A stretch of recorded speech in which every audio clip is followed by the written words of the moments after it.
Good afternoon. Thank you for joining us at Covenant Adventist Church for our health study by Pastor Robin Swain. He's a pastor at First Bible Faith in Jacksonville, Florida. He's a fitness and health coach. His ministry is Faith Made Whole, and you can access that in the internet at faithmadewhole.com and also at Facebook, facebook.com/Robin D. Swain. At this time, I would like to have Pastor Robin Swain, and he'll be presenting food as medicine. Good afternoon, everyone. How is everyone? Great. Such a blessing to be here. I'm excited. I want to thank, first of all of you for coming out, and I want to thank those of you who are joining us live.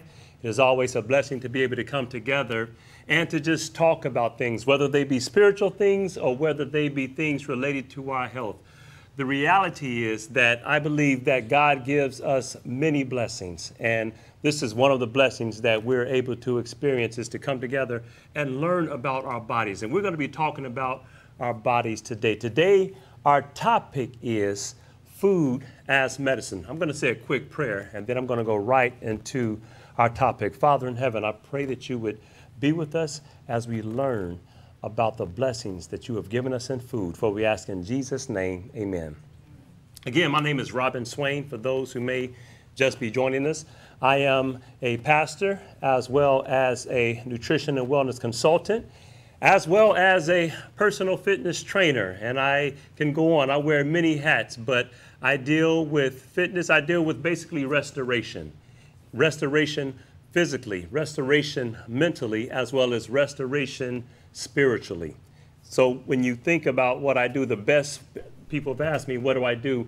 I help people to be restored. I help people to go from hopefully A to a higher plane. When I say A to B, but I mean A being higher than A, just working with them to become a better them. Today, we're going to talk about food. And I'm hoping to get you to see food perhaps in a different way than you've seen food before. I'm hoping to get you to look at food as not just something that you eat, but something that is remedial, if I could use that word, something that is therapeutic. That's a better word. We're talking about food as medicine. And I can imagine, as I've talked about this before, I've talked about the idea of using food as medicine and really the therapeutic value of food. That's really what we're talking about. Yes, food tastes good. Yes, food is something that smells good. And we even gather together, many of us gather together to talk about food. I mean, to gather around food. Weddings, family reunions, picnics, church potlucks, and all of the above. But have you ever considered that food has been given more than just for those occasions? There is a therapeutic component to food, and I hope that we see that and also just walk away with some things that if we're not already doing, we can start doing. And if we are doing, I want to remind you of them so that you can share with someone else. And that, again, not only for you, but those that are watching with us live. We're talking about food. One question I want to ask or consider before we go on, why even talk about a subject like this? You understand what I'm saying? Why talk about food as medicine? In answering that question, I thought about, how do I answer that question? How do I get individuals to see the importance of this? Sometimes it can be better seen in a graph. Now, I'm not real big on PowerPoint presentations. I do them, but they can sometimes be an Achilles heel to my style. But some things are better seen. I want you to consider this. First of all, why should you consider using food as medicine? Let's talk about obesity. Most of you are aware that obesity is a major problem. And I say major, it's an epidemic. Not only in our country, but in many countries around the world, it is becoming more and more of a problem. And one of the things that I've noticed is I've had a chance to travel to 4 continents teaching and working with individuals.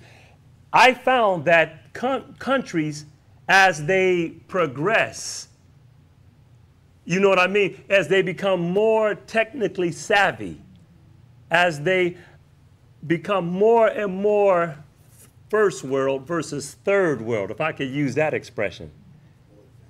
More advanced, that's the word, thank you. As they become more advanced, their diets begin to become more Western. And as their diets turn more Western, I'm finding that the diseases that were once foreign to them, things that they once looked upon us and said, wow, I feel sorry for the Americans. In fact, I remember talking to, I won't say what country I was in because somebody might get offended, but I was in another country.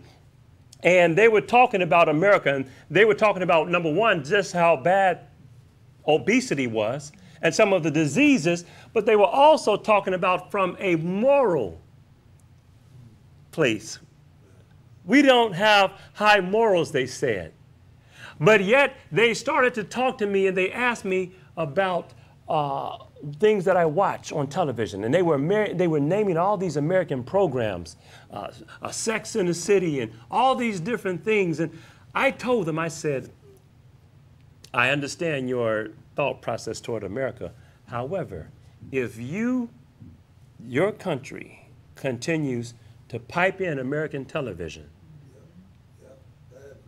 I'm telling you, you're going to be in the same situation in another decade or two at the most.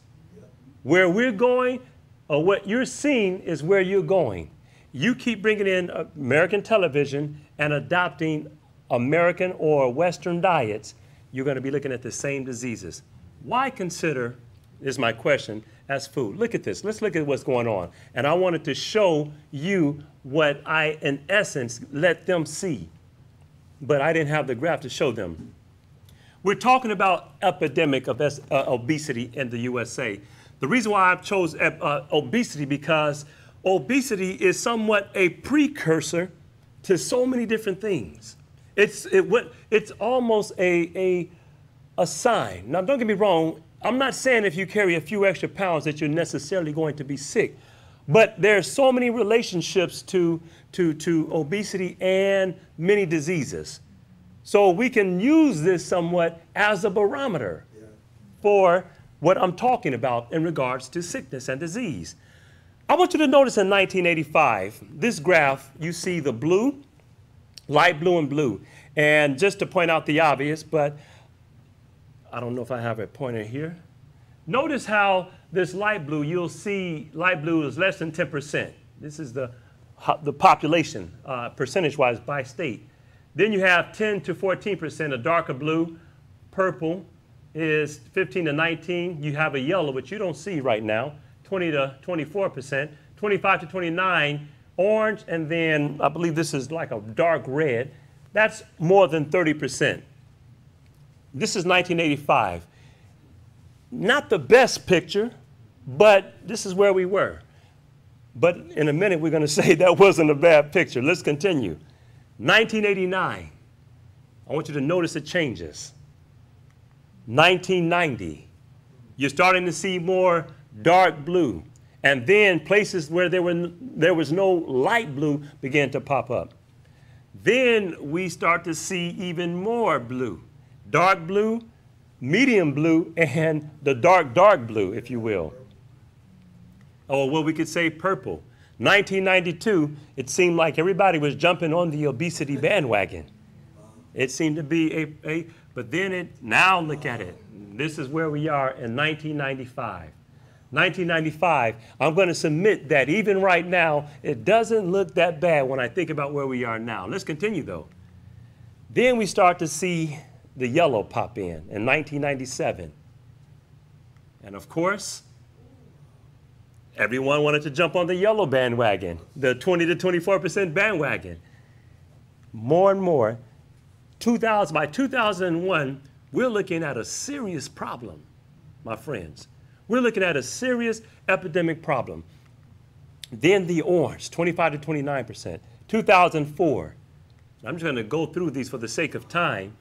Now we see the dark red, the burgundy pop in. 2007, 2008. In fact, there's, like I said, blue doesn't look all that bad now. 2009, 2010. And I believe that's the last one I have, 2010. Also, while we're talking about obesity, let's just look at some statistics in regards to the top 10 causes of deaths in the United States. Looking at 2003 to 2007, heart disease, you can see 600,000. In fact, I'm not going to go through these data. You can look at the data, but just notice the ones that you see. Heart disease, cancer, stroke, chronic lower respiratory diseases, accidents. And this is basically unintentional injuries, what we call it unintentional injuries, accidents. Alzheimer's disease, diabetes, and so forth and so on. The nephritis, basically, I want you to think of kidney type of diseases. That was 2007. Let's compare it to something more recent. 2015 does not look much different, does it? Pretty much almost the same. You see the same ones: heart disease, cancer, respiratory disease, accidents, strokes, Alzheimer's, diabetes, and so forth and so on. What is my point to all of this? The point is simple. One of the reasons why I believe we should consider an alternative to how we view medicine, how we view therapy, is simply from the data, what we've been doing is not working, period. The things that we thought, we are becoming more and more advanced, and as you directly said, and you appropriately said, the more advanced we become in some areas, it seems like the more we suffer in regards to our health in other areas. And so the great need is to say, we must at some point say, let's do something different. I heard it said, I don't know if it was here or somewhere else, we were talking about insanity. I wasn't in the conversation, but the idea was that to do the same thing over and over and yet believe somehow the results are going to just pop up different, that's insanity. That's insanity. So therefore, we need to do something a little different. And that's kind of where we are. Now, I want to consider a quote here. Don't worry about the slide. We haven't gotten here yet. But I want you to consider, in light of what we just said, I want to introduce you to what I call a brand new old idea. Amen. A brand new old idea. Hippocrates, considered by many a wise man. He made the statement, he says, let food be thy medicine. And then he said, and medicine be thy food. You've seen it, I'm sure. It's almost pretty popular now. That's why I'm calling it a new old idea. But I don't know how much we actually consider. I've seen it. I believe I've even seen it on a billboard. And although some people are starting to think about it, the reality is we haven't made many inroads in that direction of really saying, let food be thy medicine. Let's look at food more than just a meal. But let's now start to think about eating and then and looking at the therapeutic value of the food. And I want you to consider that statement again. Let food be thy medicine and medicine be thy food. Another wise man, considered to be one of the wisest men, if depending on who you are, I believe the wisest man that walked the face of the earth besides Jesus himself, a man named Solomon, made this statement. And he said it in Proverbs 23, verse 1. He says, when thou sittest to eat with a ruler, he says, consider diligently what is before thee, and put a knife to thy throat, if thou be a man, give it to appetite. Let's think about that for a second. He says, when you go sit with the ruler. Now notice what he didn't say when you go sit at your buddy's house. In other words, there was a reason back then why he said when you go sit with the ruler. Why did he say when you go sit with the ruler? In other words, there was something about when you had nobility. There was something about when you had money. See, he didn't say when you go to your mom's house and when you go to, he was talking to the average person. And the reason why, because they had, rulers and people with a little money, little cash, they had foods that, or access to foods that many of the normal people, the average people, did not have. they had these dainties. As you go down and look in further in the chapter, you'll see they had these dainties. They had these treats. In other words, today we would say they had it good. So he said, when you go sit with them, he says, don't just pick up your fork and start going for it. He says, stop. And then he says, and consider, and not only consider, but he says, think real hard what has been put before you. And then he gives you a warning. He says, if you are a man given to appetite, in other words, if you are someone that has not learned to exercise control, if the concept of moderation is not something that crosses your mind ever, he says, you have a problem. He says, put a knife to thy throat. Why, Solomon? Because you basically are killing yourself, and you're getting ready to do something that's going to, in essence, be putting a blow to yourself. Why did I bring that statement up? I want you to consider these two statements, because they really are opposites in what they're saying. One is saying that food can be medicine, and the other is saying food could be poison. They are on two opposite spectrums, sides of the two opposite sides, you could say. But the reality is, in both those statements, what it's simply saying is that food can either help you overall in regards to your health, or it could be your nemesis and bring you to destruction. What am I saying? I'm saying that if you're not considering food as medicine, okay, there's a good chance that food is poisonous to you at this point. And so therefore, I can't really talk about food being as medicine without also touching on the aspect that food can also be a poison. Because in many respects, we have to realize that if you don't look at things from a causative nature, I can tell you all the medicinal things of food that you could ever want to hear. We won't have time in this second, in this meeting to do it. But if I told you everything about food that I know, and as long as I've been dealing with food and nutrition, if I told you everything I know, but you continue to poison yourself, you're going to say, hey, this is not therapeutic after all. It's like saying, hey, you know what? In fact, I'm going to hold that example. I'm going to get there in a second. But I'm talking about medicinal food conditions. Again, going back to the statement, let thy food be thy medicine. In other words, allow it. Permit it to be your medicine. But now here's the thing. In allowing their conditions to food being medicine, you understand what I'm saying? Yeah. I just can't go into McDonald's and say, hey, let me get some of that medicinal fries.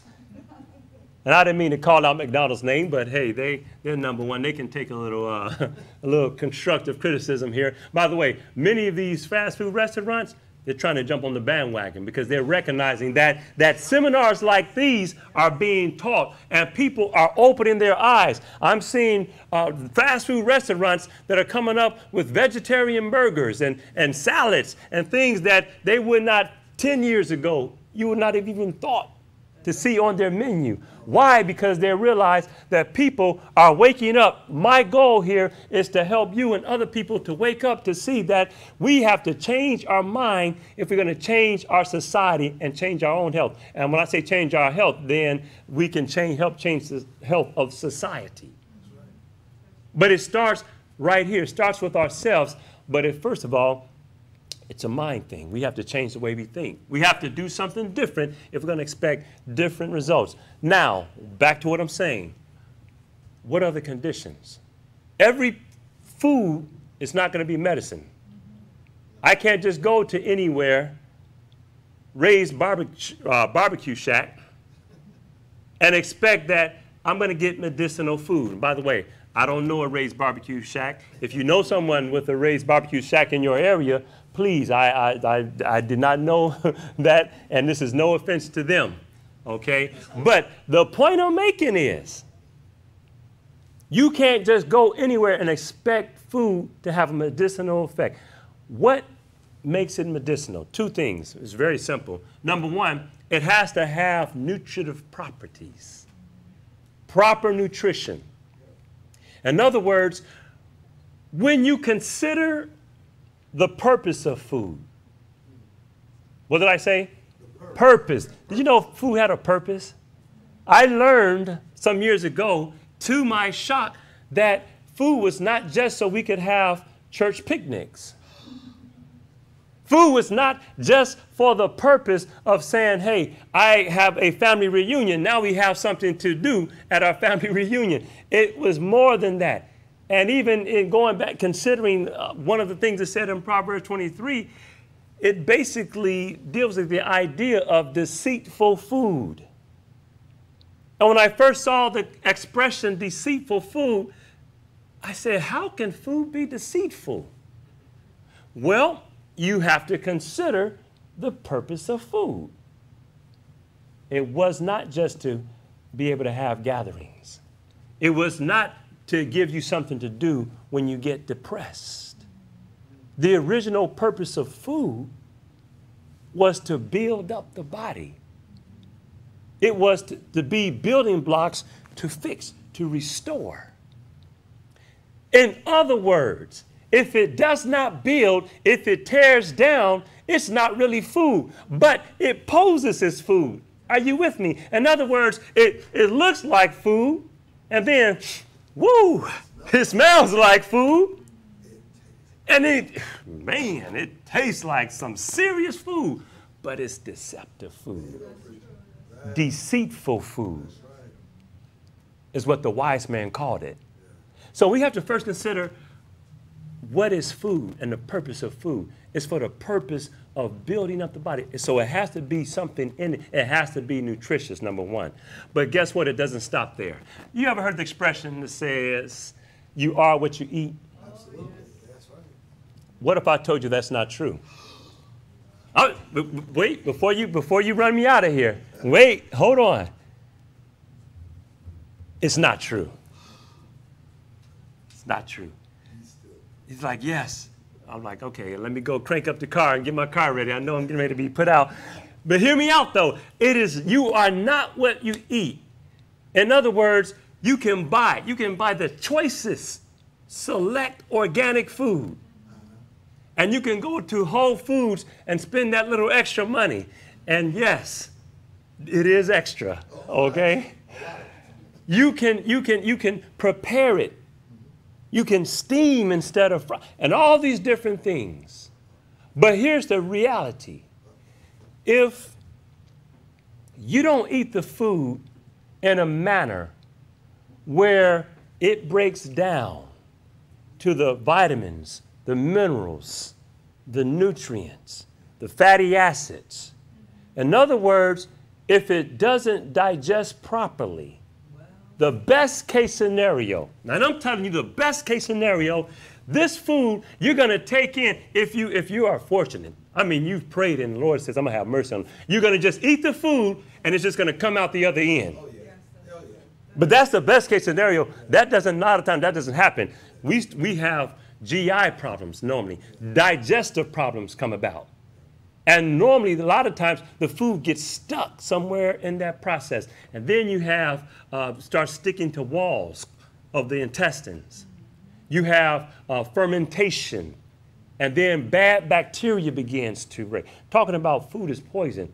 One thing that you can know about poisonous food is that even food that is good, if it's not eaten in a certain way, becomes a poison.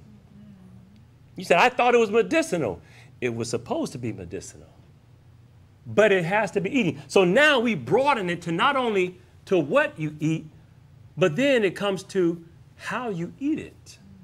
So I'm going to say, in order for it to be medicinal, because he says, let thy food be thy medicine. Well, Hippocrates, if he would have gone on to explain it, he probably would have had to go on to say that, first of all, it has to be real food, number one, and then it's going to have to be eaten in a way that it breaks down so that you get the things and the components that you were supposed to get in that food. That's the only way it becomes food, so to speak, that is medicinal. And I'm just setting some foundation as we go a little bit deeper, because if you don't understand this, I can just start naming foods and we can talk about therapeutic values, but you will miss some things. another foundational thing I need to set. Because here it is. Let thy food be thy medicine. Okay? I want you to underscore medicine in your mind for a second. The fact that he's saying let food be medicine, what is medicine used for? To heal. When there's healing, that means there's sickness, correct? Yeah. Not to state the obvious. So if I'm going to use food as medicine, then first of all, we have to understand then that means you or someone else is sick. That's true. So I can't really talk about food as being medicine if I don't talk about sickness for just a moment or two. Amen. Because, again, there is a process to how the food is actually medicinal. Does that make sense? Yeah, it does. Okay, watch this now. I'm going to ask you a question. What's wrong with this picture? I want you to imagine that you come home and I should have let you held out a little bit longer. A lot of times when I give this demonstration, I don't show this picture yet. But imagine you walk in your home and you hear water running. You go to your kitchen and you find out someone left water all over the floor. How did the water get on the floor? You realize the sink is running and the sink is stopped up. And there's water all over the countertops, all over the floor, and it's still running. The question that I've asked 1,000 times now in seminars all over the world is, what would you do to arrest that situation? And in what order? Stop the water running. How many would grab a mop first? Let me ask you another question, because I was in a place, I won't say where in this country, it was in the United States. I was in a place where the room was divided. One half of the room said they would turn off the water first. The other half said they would unplug the sink first. And I didn't know what to say. I've done this, like I said, if not, I've hundreds maybe of times I've asked that question. If not hundreds, scores of times, I had never been in that predicament. And you don't want to say invited me to speak. I didn't want to make people feel bad. And I tried to hide my disbelief in what I was hearing. But it wasn't just one, it was several people. So I said, can you explain to me both sides? I had both sides explained so it wouldn't look obvious. Why would you cut the water off first? Now I heard those, but I really wanted to get to that side. Why would you? And they said because what did they say? I don't know how they explained it. It's not even important. But the answer is you would cut the water off first. I'm going to try to rationalize something that it didn't make sense. But anyway, you would cut the water off first. My point in showing this is not because I'm against medicine. I believe doctors and nurses have their places. I'm thankful for conventional medicine. I am not against doctors. Let me make that clear. But I am for you taking responsibility for your own health. I am for you becoming knowledgeable about what it is that you can do. I am for you becoming aware that without going to the drugstore, there is medicinal properties in the things that you're buying anyway. Amen. Are you with me? That's what I'm for. That's right. And then if there is a situation that transpires, if there is trauma, if there is a car accident, if somebody, God forbid, gets shot, we have things in place for that as well. Amen. So I believe our health and the tools for our health is like a big toolbox. But many people want to grab the wrench every time and say, okay, this is what we need. No, you need a drill. No, you need a hammer and some nails. Everything, and we want to give ownership up. We don't want to be responsible. And in some respects, it's almost basically justifying. If someone else is responsible, then it's not my fault. If you notice, the trend about health is it's everybody else's fault. It's in my blood. It's in my family. My mother had it. In other words, if she didn't have it, I would be good. If she didn't pass it on, I would be good. And there is a place to understand how genes and what might be called juvenile diseases, and you have juvenile onset diabetes. There are things that are passed on But then there's a place to understand your role, because I've worked with many individuals, and I'm going to talk about some of these because I want to talk about a few specific diseases. Just a couple. I want to break this down to get to the point where it's very practical as we lay a foundation. The point we're making is we have to understand how to address. And one of the things that I would say here, the point I'm making is not that I'm making fun of the medical industry, but I'm saying that many times there's water running and it's overflowing and they're going for the mop and bucket, and not enough physicians, not enough nurse practitioners, not enough nurses, not enough healthcare people are asking, but why is this happening? Why are we in this situation? Could it be something that we're doing in our lifestyle? Could it be our food? If it is our food, could the solution also be in our food? I won't go into the steps. I don't want to go deep to the left or to the right. Well, no, because I'll tend to go down a path and I'll go over here, and I'm going in that direction, but I'm the type that will go all in the woods and then come out back up there. And I want to make sure we stay on path. What I was saying is I don't want to go into how I deal with disease, but the essence of it is the cure is in the cause. That's what I want you to take from this. The cure is actually in the cause. Now, as we begin to talk a little bit, let's start talking about disease. Let's get a little bit more specific. I want to talk about inflammation just for a second. Why? Because inflammation is if you're familiar with inflammation, and I'm not going to talk a lot about, but inflammation is basically characterized. First of all, who's heard of inflammation? Okay, we've all heard it. We know what inflammation is. Inflammation is basically characterized in many respects by swelling, by redness. Sometimes there's warmth, sometimes there's pain. There is sometimes even immobility. It's something that kind of characterizes inflammation. And it's not a bad thing in and of itself. Why do I say that? Without inflammation, wounds would basically become infected. They would fester. You would have a whole lot of problems. Inflammation also, though, happens to be problematic, especially when you start talking about cellular inflammation. Inflammation that's in the cell that you don't see any outward external signs of it. Let me give you a brief talk about inflammation. First of all, I just want to show you that inflammation is connected to many of the diseases that we just saw. It says here chronic systemic inflammation, and that's not when I just bang my arm or I get stung by a bee and it becomes inflamed. When you have the acute localized, I'm talking about something chronic. Systemic, throughout the body. It's an underlying cause of many seemingly unrelated, age-related diseases. Get that in your mind. It seems like they're not, sometimes diseases seem like they're not any way related, but there's a relationship, and that all of them, many of these unrelated diseases, have a common denominator, and that is if you test inflammatory markers by doing blood tests, you'll find that inflammation is always there, not always, but oftentimes present. And as we get older and grow older, systemic inflammation can start to have a huge effect and begin to produce degenerative diseases. Also, just a couple of notes. Chronic inflammation is also involved in diseases such as atherosclerosis, cancer, heart valve dysfunction, obesity, diabetes, congestive heart failure. Again, the list that we saw. I just want you to see that inflammation is right there.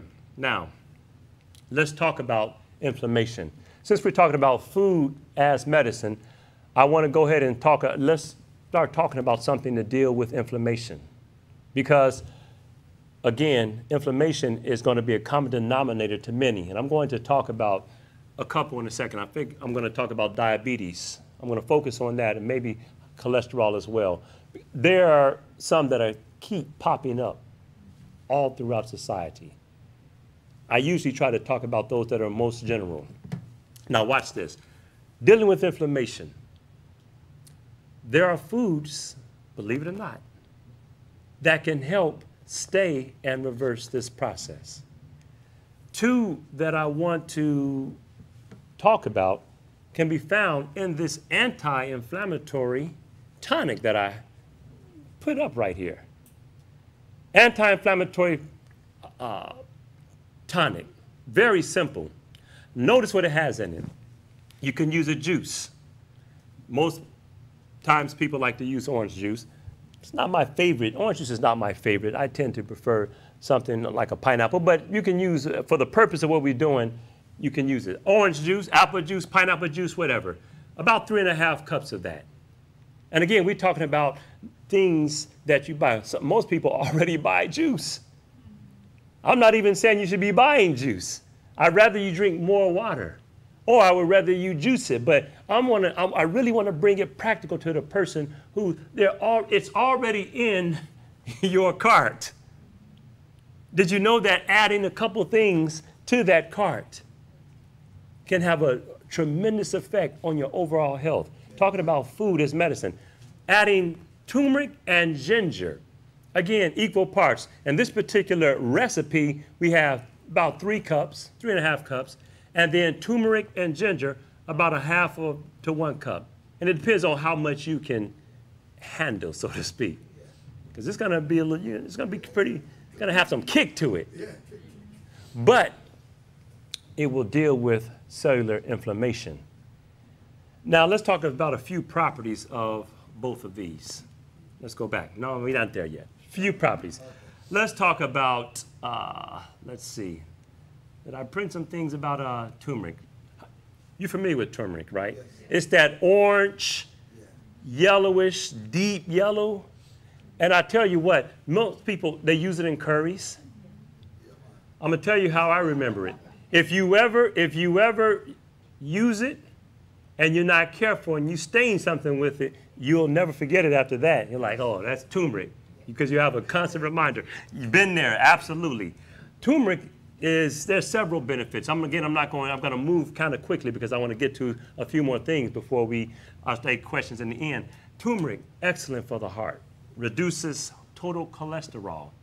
And I'm giving you that before we even start talking about cholesterol.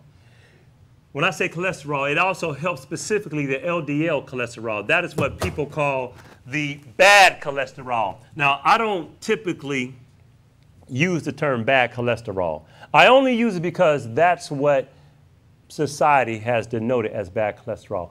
Why don't I call it bad cholesterol? Because the reality is, I don't think it's bad. No. Okay, I better explain that. I'm seeing the faces like I got to go warm the car up again. Have some, sis, go start the car. No, really, here it is.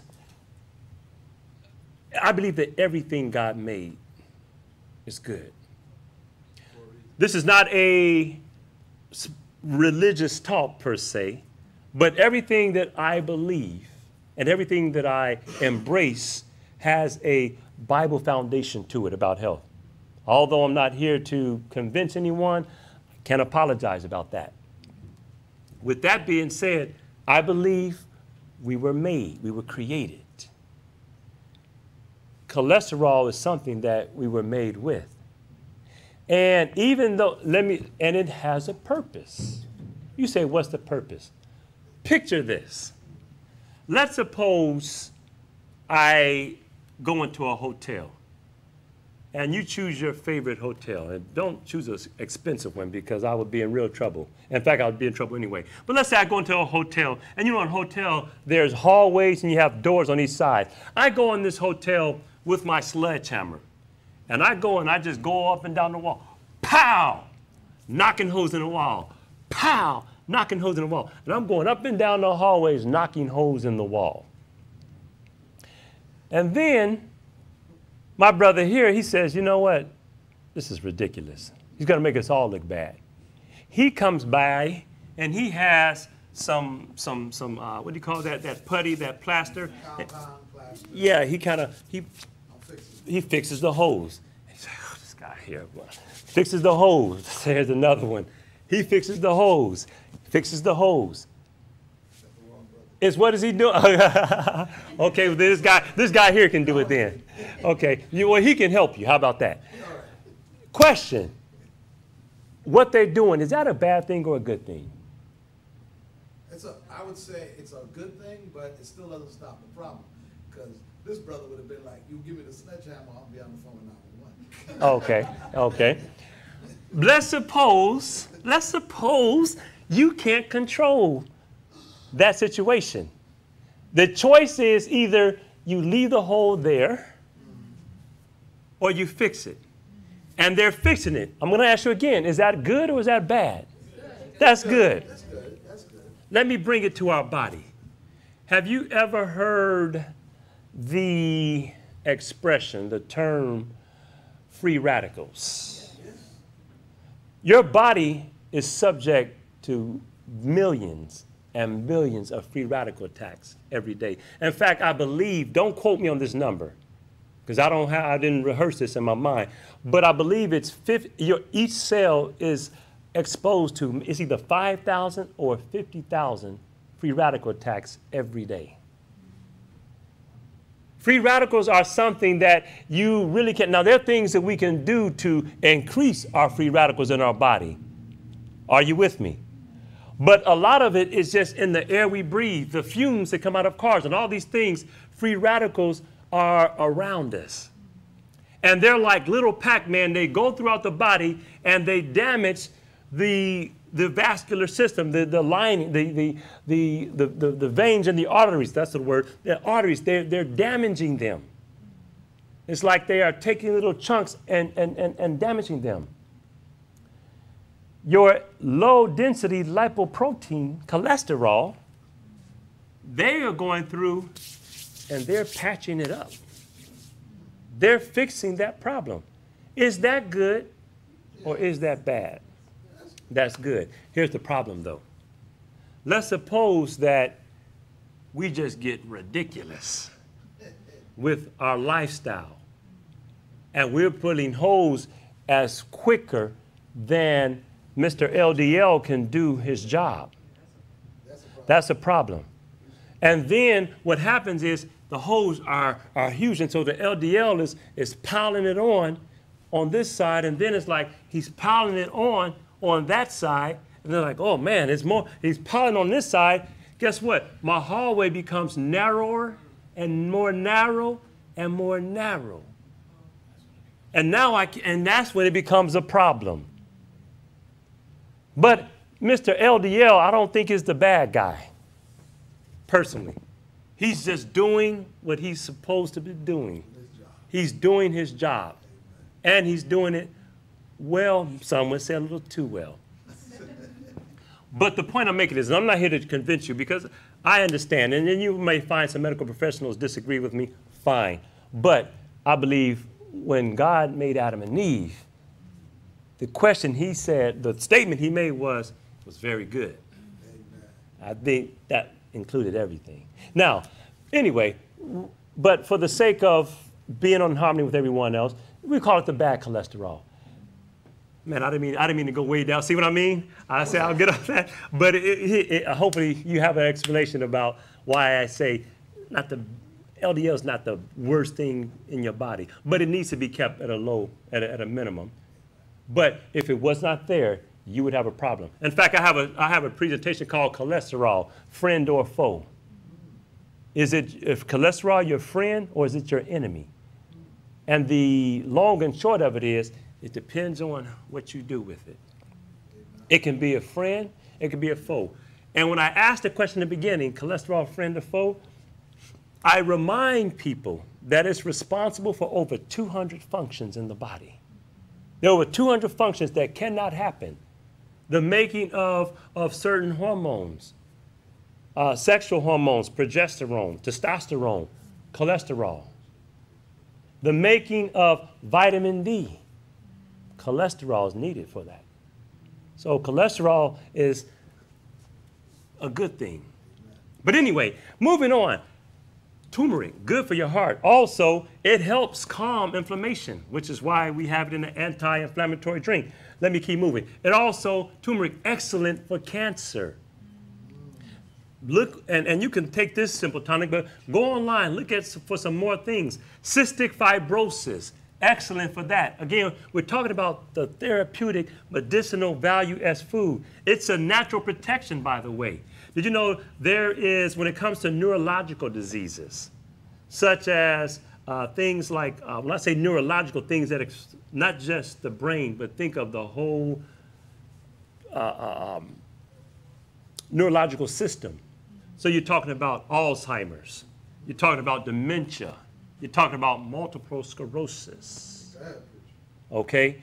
Turmeric is excellent as a preventative measure. By the way, the curcumin is known to be, that's the active agent in turmeric, is known to be able to cross the brain barrier. They have several studies, I'm not going to go into the details, several studies showing how basically when they did that, it helped prevent, slow down the progression of these diseases.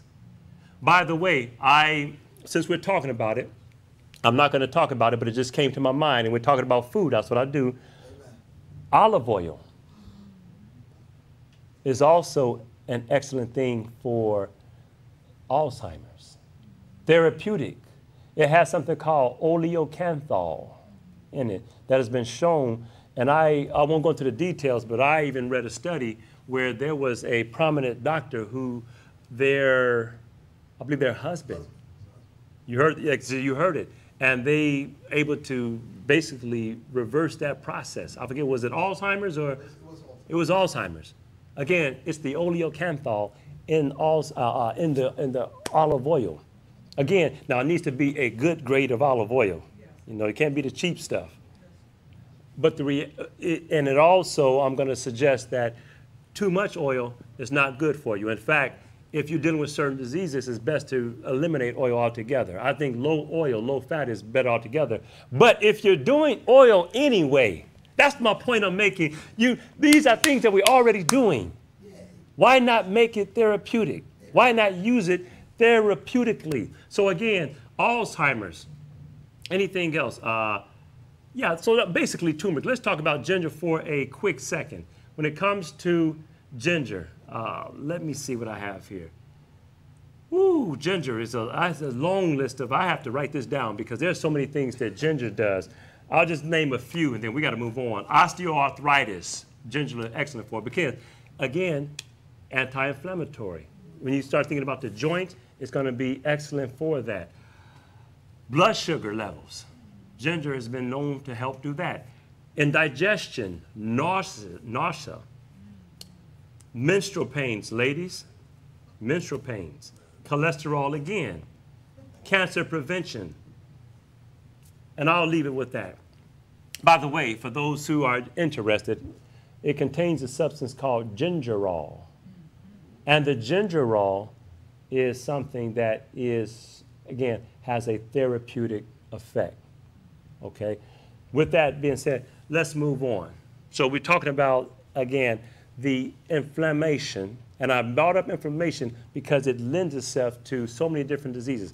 One of the diseases that inflammation is connected to is diabetes. Another one would be high blood pressure. Another would be high cholesterol, so forth and so on.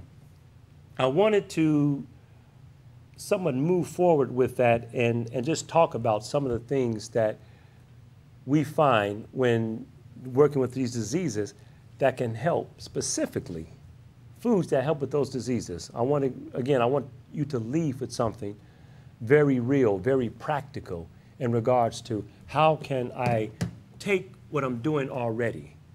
Because like I said, you're already shopping. Amen. You're already spending money on this. I'm not talking about spending extra money on the medicine. I'm talking about things you're already doing. But before we do that, let's go back. Let's back up a little bit. Because again, we have to talk about the cause. What causes diabetes is a question that I've asked many times. And there are a number, don't get me wrong, diabetes, it's a multifactorial cause when you start talking about diabetes. But if I had to narrow it down in regards to a few things specifically related to diet, what would you say it is? And I know you know. I heard 2. And they both have their place. But the answer I'm looking for is not sugar this time. I want you to consider a study. A guy by the name of Dr. James Anderson, who is a professor at the University College of Medicine in Kentucky. University of Kentucky College of Medicine. Dr. James Anderson, he did a test.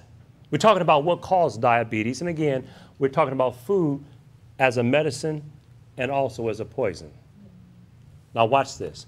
Dr. James Anderson, he did this test, and this is coming from a book. I found this study.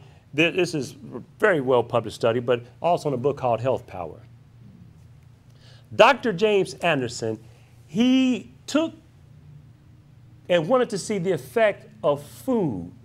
Again, remember, medicinal, poison. How does food affect this disease? So what he did was he took these young men, lean, healthy young men, the study says. He took lean, healthy young men. Now, when I say lean, healthy young men, I want you to think of the soccer players, the baseball players, lean, healthy young men. These are not the guys that were on the couch potatoes. These are not the guys that sit around for 11, 12 hours a day at work, then come home and sit around in front of the TV with beer and chips. No, no, no. These were lean, healthy young men. Yes, the fighting machine. And he took these guys and he fed them a diet. And through this diet, he was able to turn them into lean diabetics in less than 2 weeks. When I work with individuals, once they understand that I'm very much into why is this happening, that becomes a significant study for me and that person. That becomes very significant. In other words, if you understand how much of the cure is found in the cause, your question should be why? What did he give them that caused them to go from lean, healthy young men to mild diabetics in 2 weeks?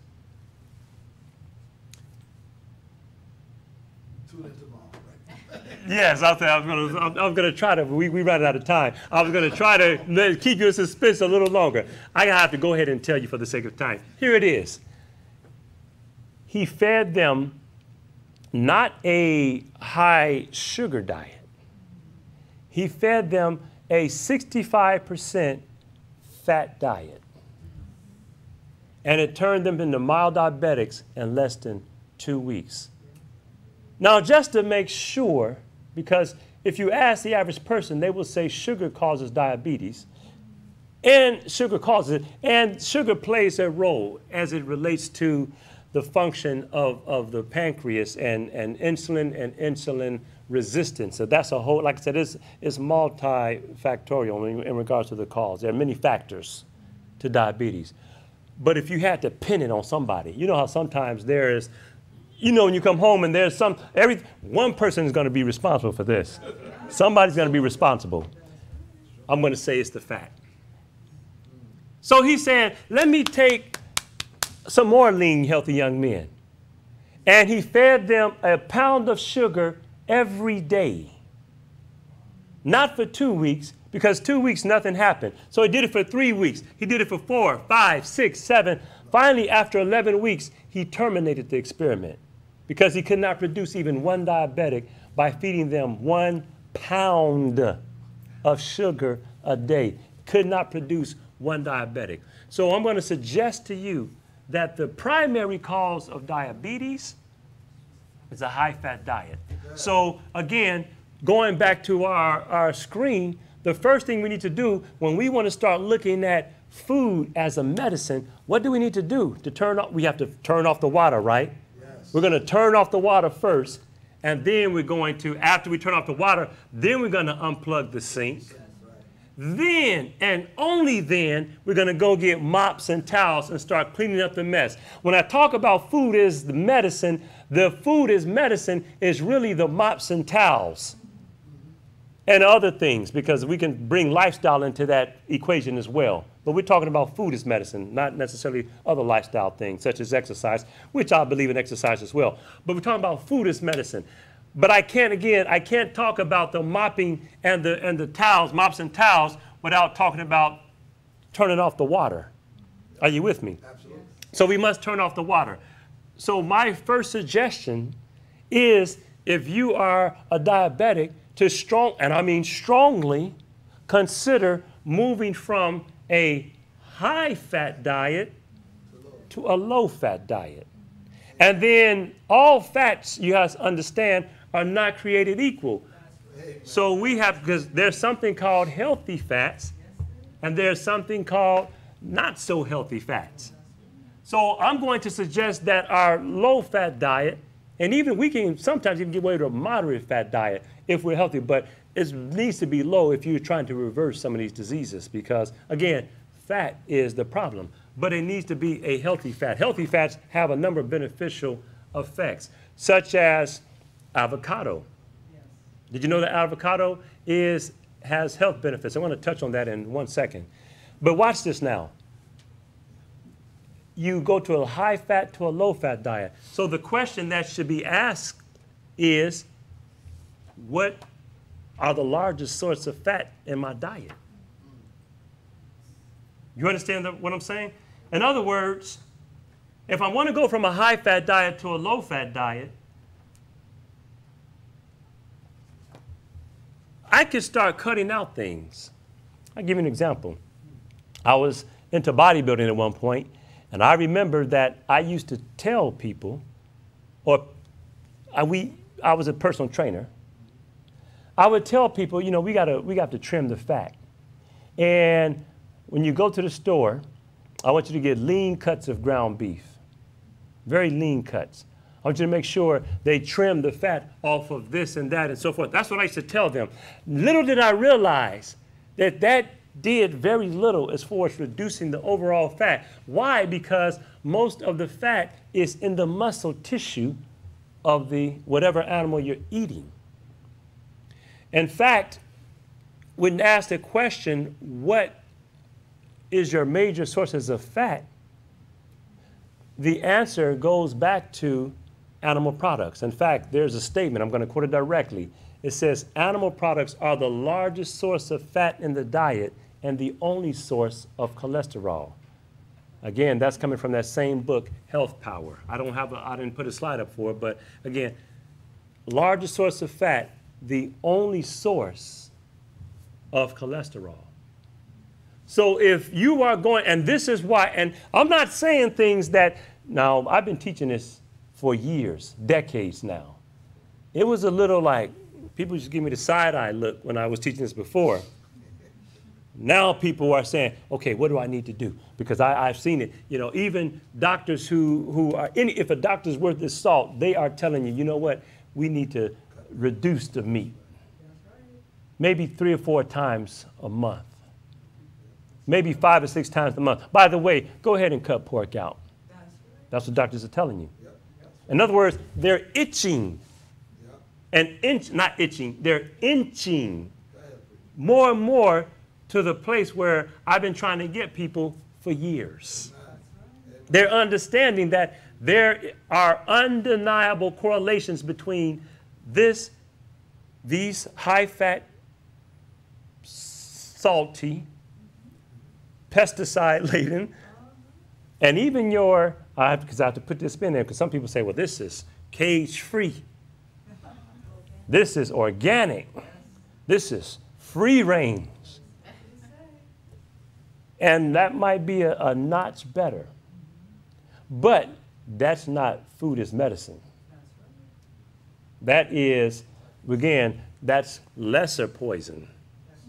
That's saying, okay, you know what? I'm not going to take cyanide, but I'm going to just take maybe some aspartame. It's still going to have an effect. It's just longer.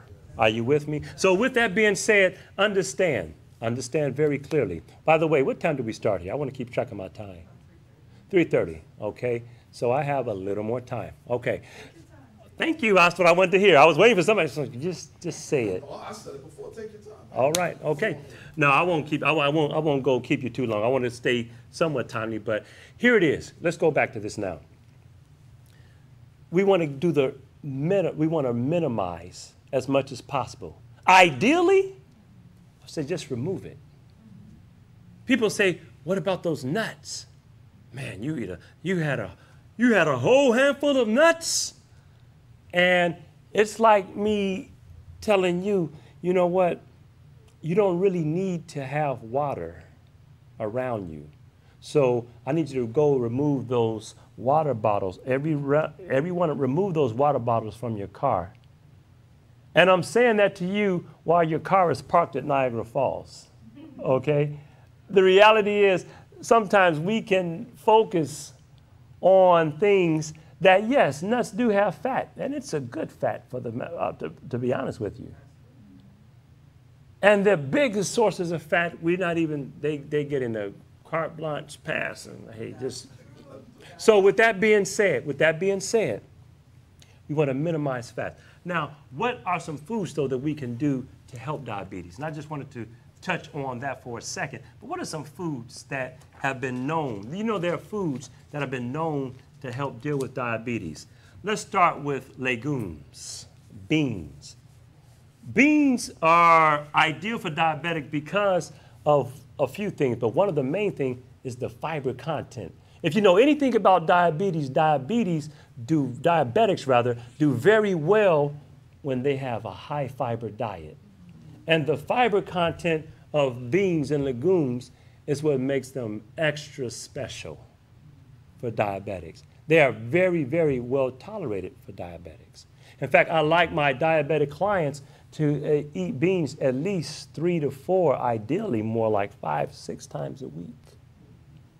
And if I could, I would have them eat beans every day because they're that good, they're that beneficial for diabetics. There's a therapeutic effect in beans. I won't have time, I won't spend too much time on that. Vegetables, I won't have to talk about vegetables. Most of us know that we need to be eating more vegetables. In fact, I might as well say it for most any disease, vegetables are going to be ideal for various reasons. Believe it or not, whole grains have been effective and therapeutic for diabetics. Comes as a shock. Notice I said whole grains. Whole grains. Why? Same reason, the fiber. They help prevent as well as, let me talk about this for a quick second. I don't want to go deep into it, but watch this. How many edible parts to a grain? Let's talk about the therapeutic effect of grain. 3 edible parts. What is it, sis? You have the endosperm. Endosperm? Kernel, that's a new one for me. The kernel is the outside part. That's Okay, well, what I'm calling the bran. You have the endosperm, the germ, and the bran, which I think you're calling the kernel. Okay, those are the 3 parts of what we call a edible part of a grain. Now, they all have their benefits, so to speak. Well, I shouldn't say that. The endosperm is really the starchy white component. It does have protein in it. If you are gluten intolerant, that's going to be somewhat of a problem to you. And I won't go into this now. It's not the grain in and of itself. But remember, there was a story, a parable told when they said, hey, didn't we plant good seed? And remember the statement that was made? They said, an enemy has done this. When you understand why people are coming up with many of these diseases by eating things that were supposed to be good. Don't try to think, don't try, I mean, without going deep into it, just know an enemy, someone's responsible for that. And this is the reason why all of a sudden things that cultures for thousands of years have enjoyed now causing people serious distress. Serious distress. That's a whole nother presentation, a whole nother conversation. But whole grains, for the most part, if they're eating whole, are good for diabetics. Like fruit, good for diabetics. Fruit, that's right. Fruit, good for diabetics. Why? In fact, let me read something. It says, the idea that diabetics should not eat fruit because of its sugar content is a serious error. and I'm in an encyclopedia of foods and their healing powers. It says, fruit is necessary in cases of diabetes since it contains antioxidant vitamins that mitigate the course of the disease and protect against the cardiovascular complications that tend to accompany it. The only precaution is to control the use of, so you don't have excess sugar. So you can't go berserk with it. Also, did you know that there are certain fruits that are even more tolerated and less tolerated? Fruits that are not good for them are specifically dried fruits because of the sugar content. Let me read it. The only precautions they need to control, they're used to avoid excess sugar and not to eat dried fruits such as raisins and dates. Guess what are some of the most tolerated fruits are? Berries. They're good, very good. Any other guesses? I'm getting ready to shock you. You ready for a shock? Yeah, I'm shocked. Mangoes and bananas are the best tolerated. Amen. Now, when I read that, I have to give my disclaimer, okay? That's number one. You can't. For some of you are from the islands. I'm not talking about. I heard the stories where they sit down and they put like a bucket of mangoes. No, you can't do that. Also, it can't be like bananas. When they start to get real spotted, that's when the excess sugars. Now, when they're green, they don't have the components that make it digest well. So you need it to be ripe. But when it starts to get real spotted, although it's more easily digested, the sugar content is going to be a little high for the diabetic. Do you understand? So I want you to eat it before then. Also the mangoes. You know the mango starts to get soft, and they get like real soft, and when they get sweet now. That might be a little, in fact, I tell my diabetics, when they get to that point, not for you. You call me, and I'll come take those off your hand, okay? That's not for you. That's a little, but you want it right, but not too sweet. But mangoes, believe it or not, and bananas are very well tolerated. Let me just quickly give you a few more. Nuts, great for diabetics. Artichokes, excellent for diabetics. Again, the active ingredient artichokes called cynarin. It is mildly hypoglycemic. Celery, avocado, onions, excellent for diabetics. Also, write this one down, green beans. They contain something called inulin. Because of the inulin in green beans, they are excellent. I've heard, but people make, I've never used it, any of my clients, but I know people who have used it with their clients. They make string bean juice. They juice it, and with a very positive effect. Again, we're talking about using food. These are things, it's right in the store. Right in the store. Inulin has a similar effect as insulin. While I'm thinking about it, let's talk about cholesterol for a few minutes. I want to leave some time for questions. Let's talk about cholesterol.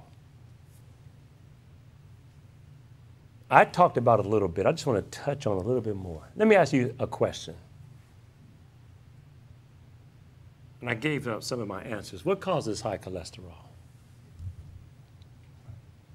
If you were listening, free radicals. I take of animal products. Okay, I like that one. Muscle in the meat. Muscle in the meat causes. Let me ask you a question. See how well you were listening. This is quiz time. You didn't know you have a quiz, did you? Let me ask you a question. Would you agree that, first of all, would you agree that it's related to diet? Yes. That's why we're here. Poison, therapy, medicine. There are two extremes. So I think we can agree that it could have something to do with what you eat. Not to say that there's no such thing as some inherited tendencies to have a higher cholesterol, but outside of that, by the way, when we talk about heredity, I've often said, I'll say it again, it's like a loaded gun. Okay, a loaded gun. What do I mean? If this gun were loaded, okay, this is not a gun, don't get excited. If this were a gun, first of all, it's not a gun, but if this were a gun, And if it were loaded and I placed the gun right on the floor, right there, right in front of it, right in front of the podium, I placed the gun on the floor, and we make an agreement that no one touches it, technically, we're safe. That's heredity. Are you with me? That's right. Our lifestyle is when we pick up the gun and pull the trigger. So with that being said, watch this now. With that being said, true, it would be great if no one, put the gun on the floor. But it's on the floor. You had no control over that. But you don't have to touch it. So heredity plays a factor, but again, my goal is to get people to start assuming responsibility, start considering responsibility. Now watch this. Cholesterol, I gotta move quicker. Cholesterol, if we know it's caused by food, would you agree that certain foods have cholesterol? Yes. Okay. Let me ask you a question. What foods contain cholesterol? You said meat. What else? Anything else? I heard meat. Anything else contains cholesterol? They say coconut. Coconut has cholesterol. Okay. Avocado has cholesterol. Nuts have cholesterol. Okay. I'm listening. I'm just listening. I'm not saying yay or nay to any of these things. Let me ask you this question. Let's suppose we don't know what foods contain cholesterol, but let's suppose this was a gun before. This is now a food. All food categories that contain cholesterol is contained in this apparatus right here. Whether it is coconut, whether it's avocado, whether it's nuts, whether it's meat, let's say this is category X, and X contains every food that contains cholesterol. Let's suppose that I never, ever, ever ate X. I'm going to set it right here. From the time I was born to the time I am 40-something, I never had it. My question is, would I have cholesterol in my body? Yes. Are you sure? Yes. How is that so? You got good and bad. Oh, so we are listening. What did I say? God made the cholesterol. So it was already there. Okay. So let me ask you this then. Any idea where it's made in the body? It's made somewhere, right? Gallbladder. Any other ideas? Liver. Any other ideas? I didn't say if they're right or wrong. I'm just listening. You just heard half the class. Okay. Pancreas? Those are all organs. Okay, I'll give you a hint. Can I give you a hint? Yeah. I've heard the right answer. One of those is right. That's what I thought. But then the question becomes, which one is right? Okay, let me go ahead and give it to you because I can't play this game because we're running out of time. I like to, when I'm doing seminars, I like to get them. Come again? He set my cholesterol up by me waiting for the answer. That's funny. He said, I sent this cholesterol up by putting him in suspense like that. But let's bring your cholesterol down. Thank you. All right. It's made in the liver. Now, watch this. So, your liver, my liver, your liver, all makes its own cholesterol. So, we don't need to add any food that contains cholesterol in our body to get it to do one of the 200 functions that it needs to do. Why? Because it's already there. So why even add it? Makes sense? Makes sense. Okay. Are we clear on that? Now let me ask you another question. So we already determined that cholesterol is already in the body. It's already in the body.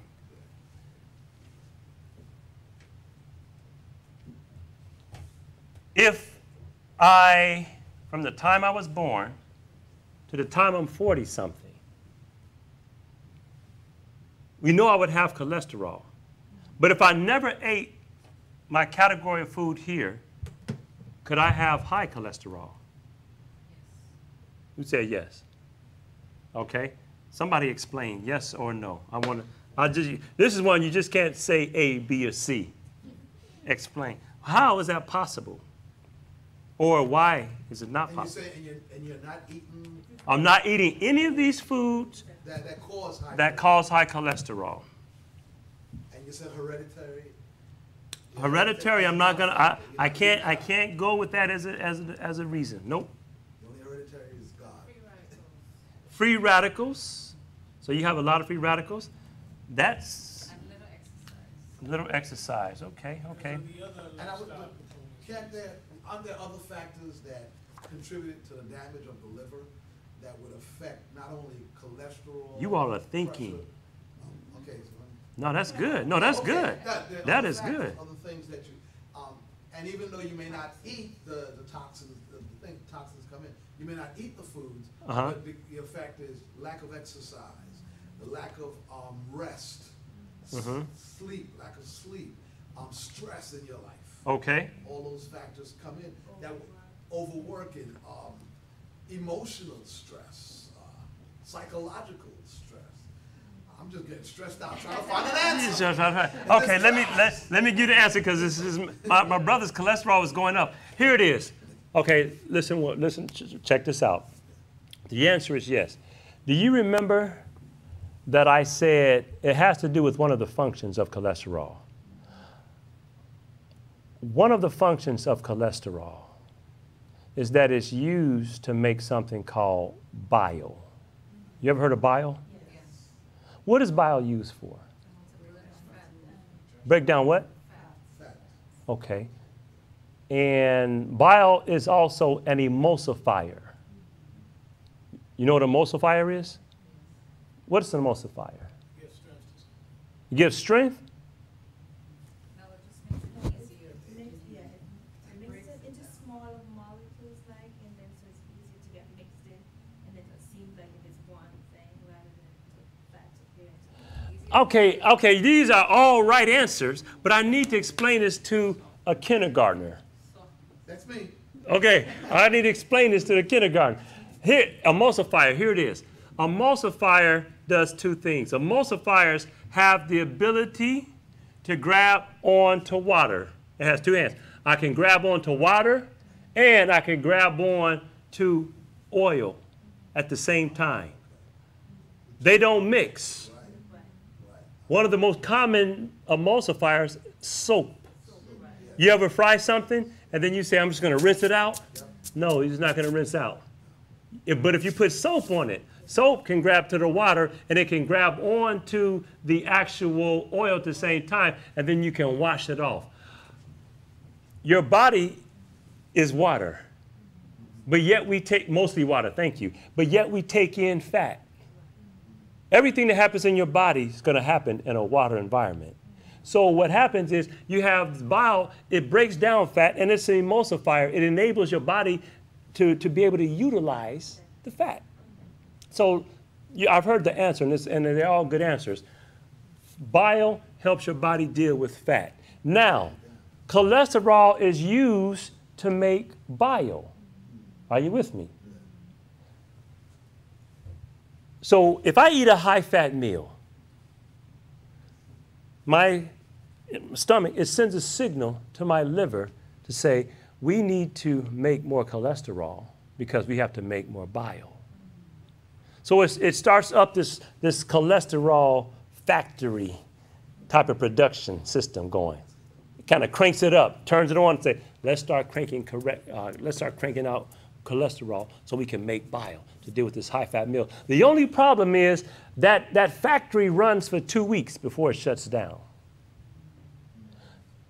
So if I'm eating not even once, because we don't do it just once every couple of weeks, but if I'm eating once every single day, guess what I'm doing? And not even once a day. Let's be honest. The standard American diet, we have a high-fat meal. We have bacon and eggs and a bunch of pancakes with the Alaga syrup. Miss Butterworth, high-fat meal, and then maybe a muffin for, between that and not a muffin, was a Cinnabon between that and lunch because we at the mall and like, man, I wasn't hungry, but when I walked past, I smelled it. And I got this change anyway from what I just purchased. So we purchased Cinnabon. So we're eating this, and then at lunch, of course, burger and fries. And then dinner, we have a steak, potatoes with about 3 to 4 tablespoons of butter, or 5 or 6 if we go, oh, I don't want to say her name, that popular chef, that she's a butter, never mind. No. Okay, but I don't want to. Trying to get healthy here, man. You're right, but yeah, she uses a lot. There's some folks in the, what do you call it? Not HGTV, Food Network world that will throw you some serious butter. But I have all this butter on my baked potato, plus sour cream, plus you gotta have the bacon bits. That's right.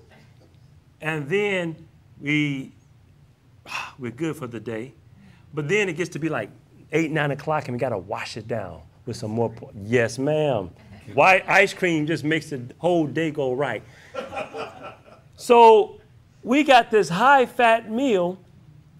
Remember what I said. I said the statement, if you were listening before. That's why I figured somebody would figure this out. I said cholesterol is animal products are the largest source of fat in the diet and the only source of cholesterol. What do I mean? I mean simply this. I mean to say that if I never eat a food that has cholesterol, let's say I don't eat any animal products, but I'm constantly still eating a very high-fat diet. You know, Oreo cookies are vegan. You understand what I'm saying? If I'm eating, no, they are.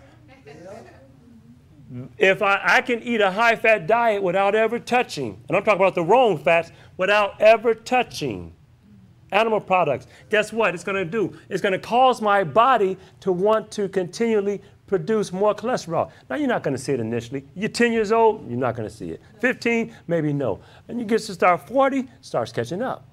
Oh, yeah.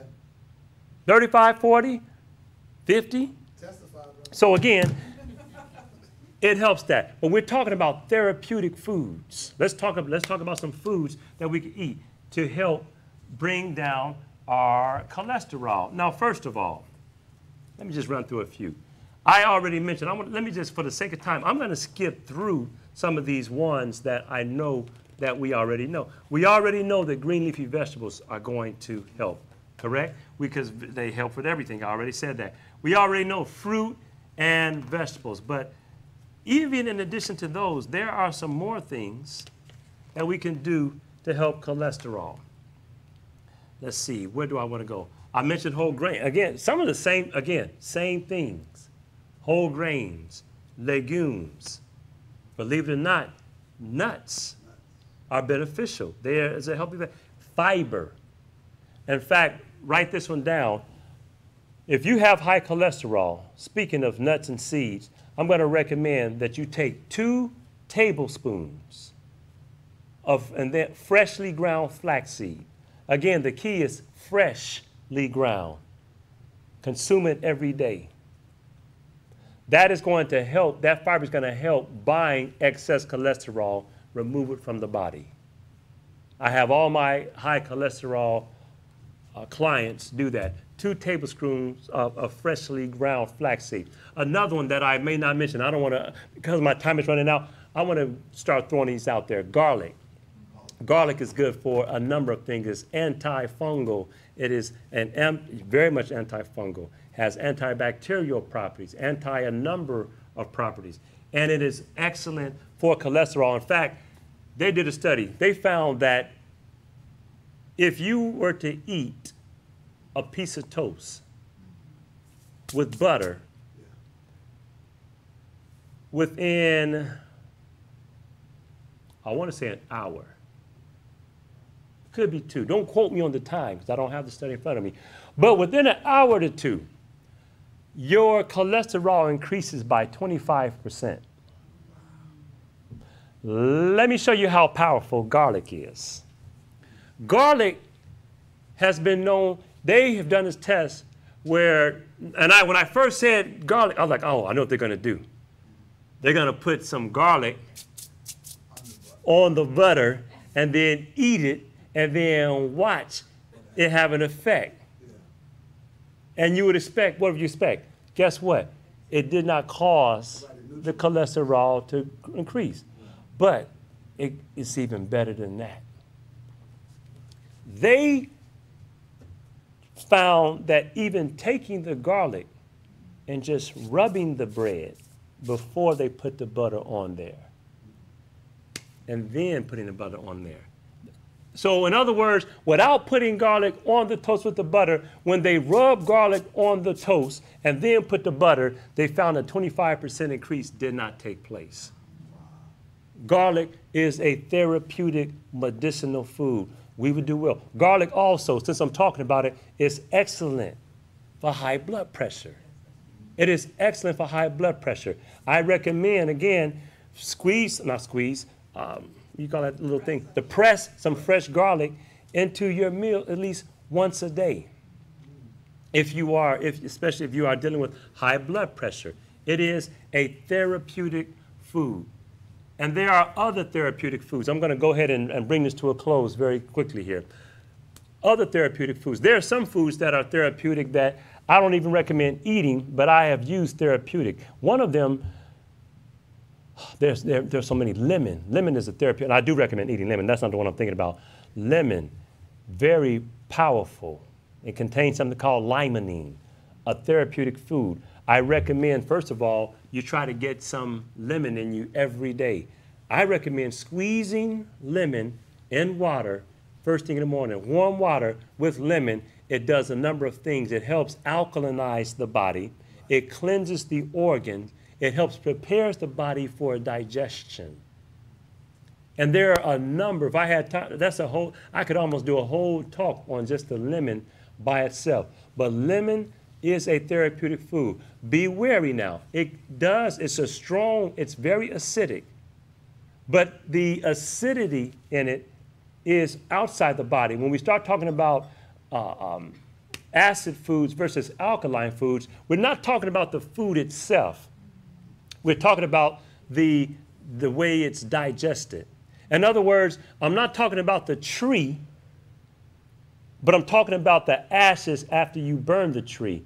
That determines whether it is, we say, alkaline. You heard of alkaline versus acidic. We're talking about after the tree is burned, what are the ash? In fact, they call it alkaline ash foods versus acidic ash. That's the technical term that they will use for it. And lemon, although it is one of the most acidic foods that we can have, the acid is like a 3 as far as almost like hydrochloric acid with your stomach. In fact, did you know, talking about therapeutic, there's so much I could use about lemon. I have to throw this in there. Did you know that with lemon, a lot of times you've seen people have problems with digestion. They have acid reflux. Did you know they will give them antacids and things to try to create more acid in their stomach? Because they're saying that, not create more acid, they will give them things to block the acid, excuse me. Did you realize, or did you know that a lot of times that's not really the problem? A lot of times, because of how we're eating the food, which I didn't really talk much about, we are causing our body not to produce much acid. We do things to neutralize, such as drinking a lot of liquids with our meals neutralizes the acid. Just like if you grew up, like I did, making Kool-Aid, and you mix the Kool-Aid and you get upset. When somebody makes the Kool-Aid and you taste it and they put too much water in it, boy, you're not happy. Like, who made this Kool-Aid? Or somebody put a little extra water. You put extra water, it's going to also dilute the concentration of hydrochloric acid in your body, and your body is not able to fully digest. And so when the food that's mixed down in there, it's not acidic. When it leaves the stomach, it's supposed to be acidic, because then that sends a signal to another part of your body, because when it goes into the small intestine, that is an alkaline environment, and it sends an agent to help alkalinize that. But that does not happen as well because the acidity was not high enough. So you have these number of problems that create GERD and things of that nature. Part of the problem is not enough acidity in the stomach a lot of times. And there are ways you can actually test that. But if that's the case, and I won't go into those ways, but if that is the case, they found by including a couple tablespoons of lemon juice in your meal will help deal with that, will help with digestion. It will help deal with the actual problem of acid reflux a lot of times. And one of the ways you can know is by basically taking the lemon juice, and if it is causing a burning, if it is causing problems, and I'll have to get back with you. There's a specific test, and it just escaped my mind. There's specific tests for lemon juice that you can use, and I will give you my contact information. If you have that question, I'll go back and get the study and show you how to test if it is a lack of acid or if it's too much, because it could be too much acid. But many, many times I've seen where adding lemon juice to the salad, 2 tablespoons of lemon juice, therapeutically help to deal with the, I'm coming to the questions. Hold that question. I'm writing it down. Will help deal with that. Will help deal with acid reflux. Lemon is a therapeutic food. I mentioned garlic is a therapeutic food. Cabbage, cabbage. Cabbage is a medicinal therapeutic food.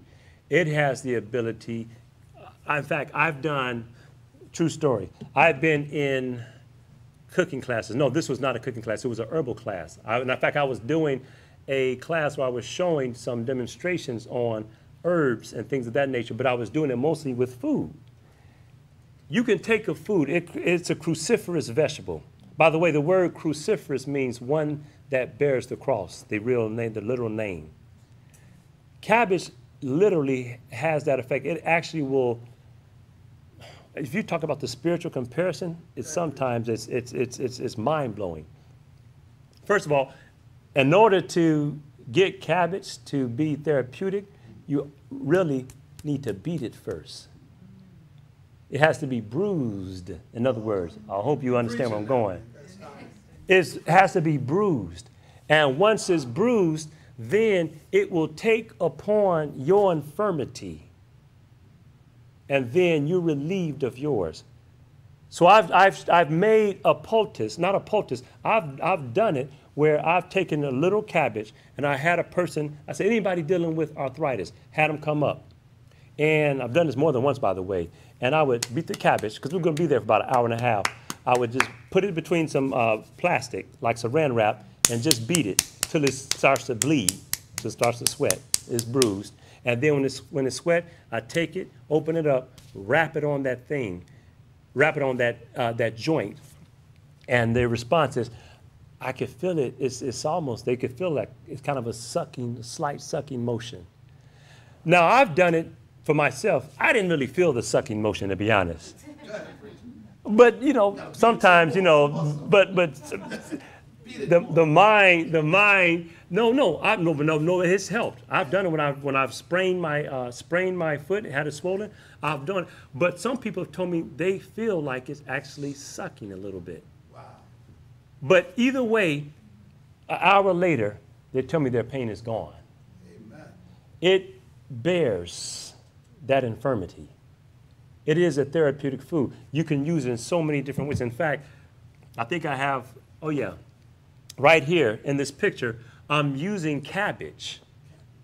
This is a cabbage. I'm making a poultice out of cabbage and Epsom salt. Myself and a partner of mine, we were making it, and we were actually using this as, again, it was made as a poultice for the similar situation, except we did not beat it. We went ahead and used Epsom salt, because Epsom salt, also the magnesium has a drawing properties as well. We had Epsom salt in there.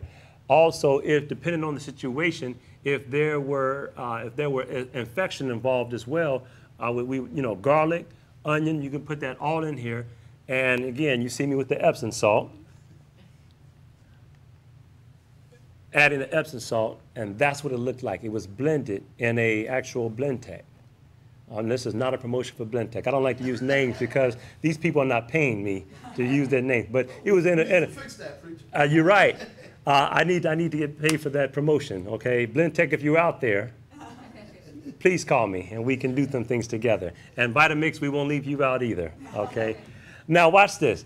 That high efficiency blender, blend it all together and you put enough Epsom salt to get it thick.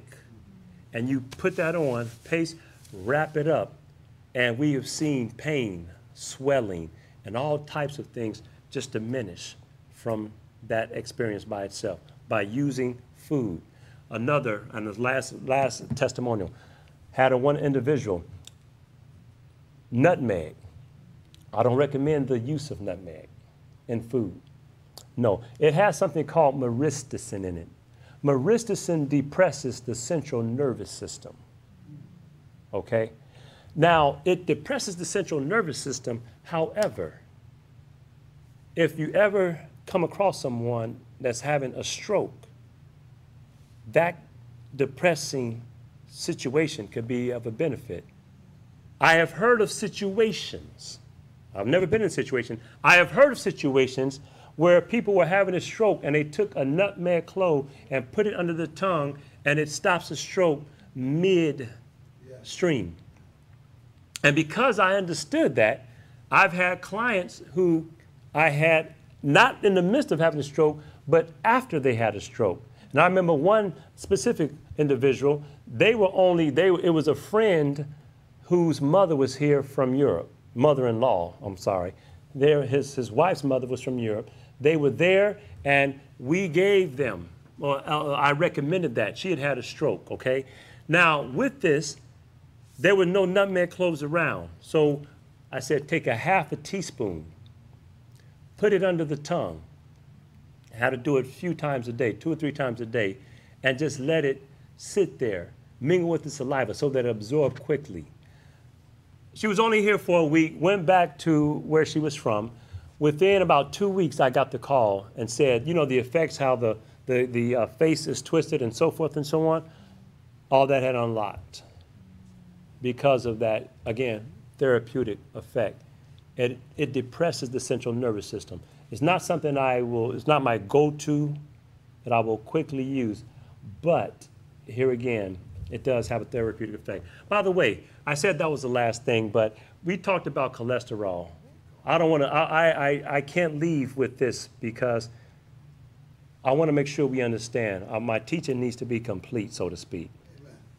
I said that cholesterol, we found, can happen if, I didn't finish the thought, if you have a high-fat diet, you can cause cholesterol to be made in excess.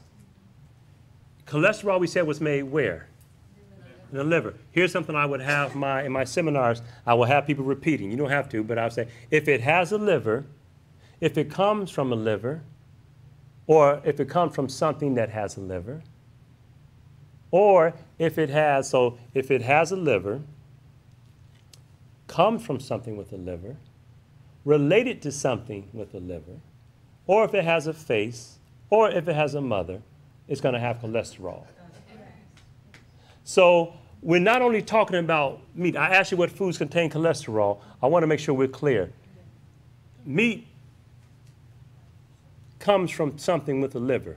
Because not only does, and by the way, not only does your liver make cholesterol, a cow's liver makes cholesterol. A pig's liver makes cholesterol. A lamb's liver makes cholesterol. So anything that has a liver and anything that comes from something that has a liver, or anything that is related to a liver, or if it has a face, or if it has a mom, it has cholesterol. Okay? Now, I heard avocado mentioned for cholesterol. And avocado doesn't have a liver, does it? No. Does it have a mom? No, it doesn't have a mom. Sorry, avocado, you don't have a mom. Avocado does not contain cholesterol. If you want it, if I could show it to you, here's a nutritional profile right here. And where you see cholesterol, you'll see a line goes across. It does not. It has fat good fat, but it cannot contain cholesterol. Why? Because it doesn't have a liver. And we're talking about the medicinal, we're talking about food as medicine. Avocado not only does not have cholesterol, it lowers cholesterol and fights anemia. So if you have cholesterol, avocado would be an excellent food to have in your diet in moderation. By the way, I heard coconut. Coconut also does not have cholesterol. And coconut, as I already told you, is also a food that has medicinal therapeutic properties, food that can be used as medicine. Now, I know I was kind of all over the place. We're talking about random foods, but I want to bring it to a close now. Let me take questions. Let me take questions. No,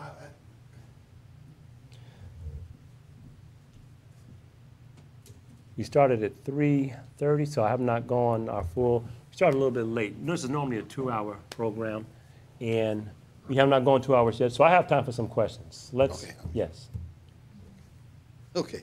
Now, just when you were talking about the lemon, and you talked about the acidity versus the alkaline, and I just wanted a clarification, because if your body is acidic, so you're saying that the amount of water in the body, drink lemon water to help increase the acidity? No, okay. Okay, that's right. Yeah, And I'm glad you said that, and that's why I like to take questions, because it shows me where there are holes in my teaching. So that's not clear. Let's clarify that. Your body has 2 states. It can be acidic and alkaline. By structure, your body should be alkaline.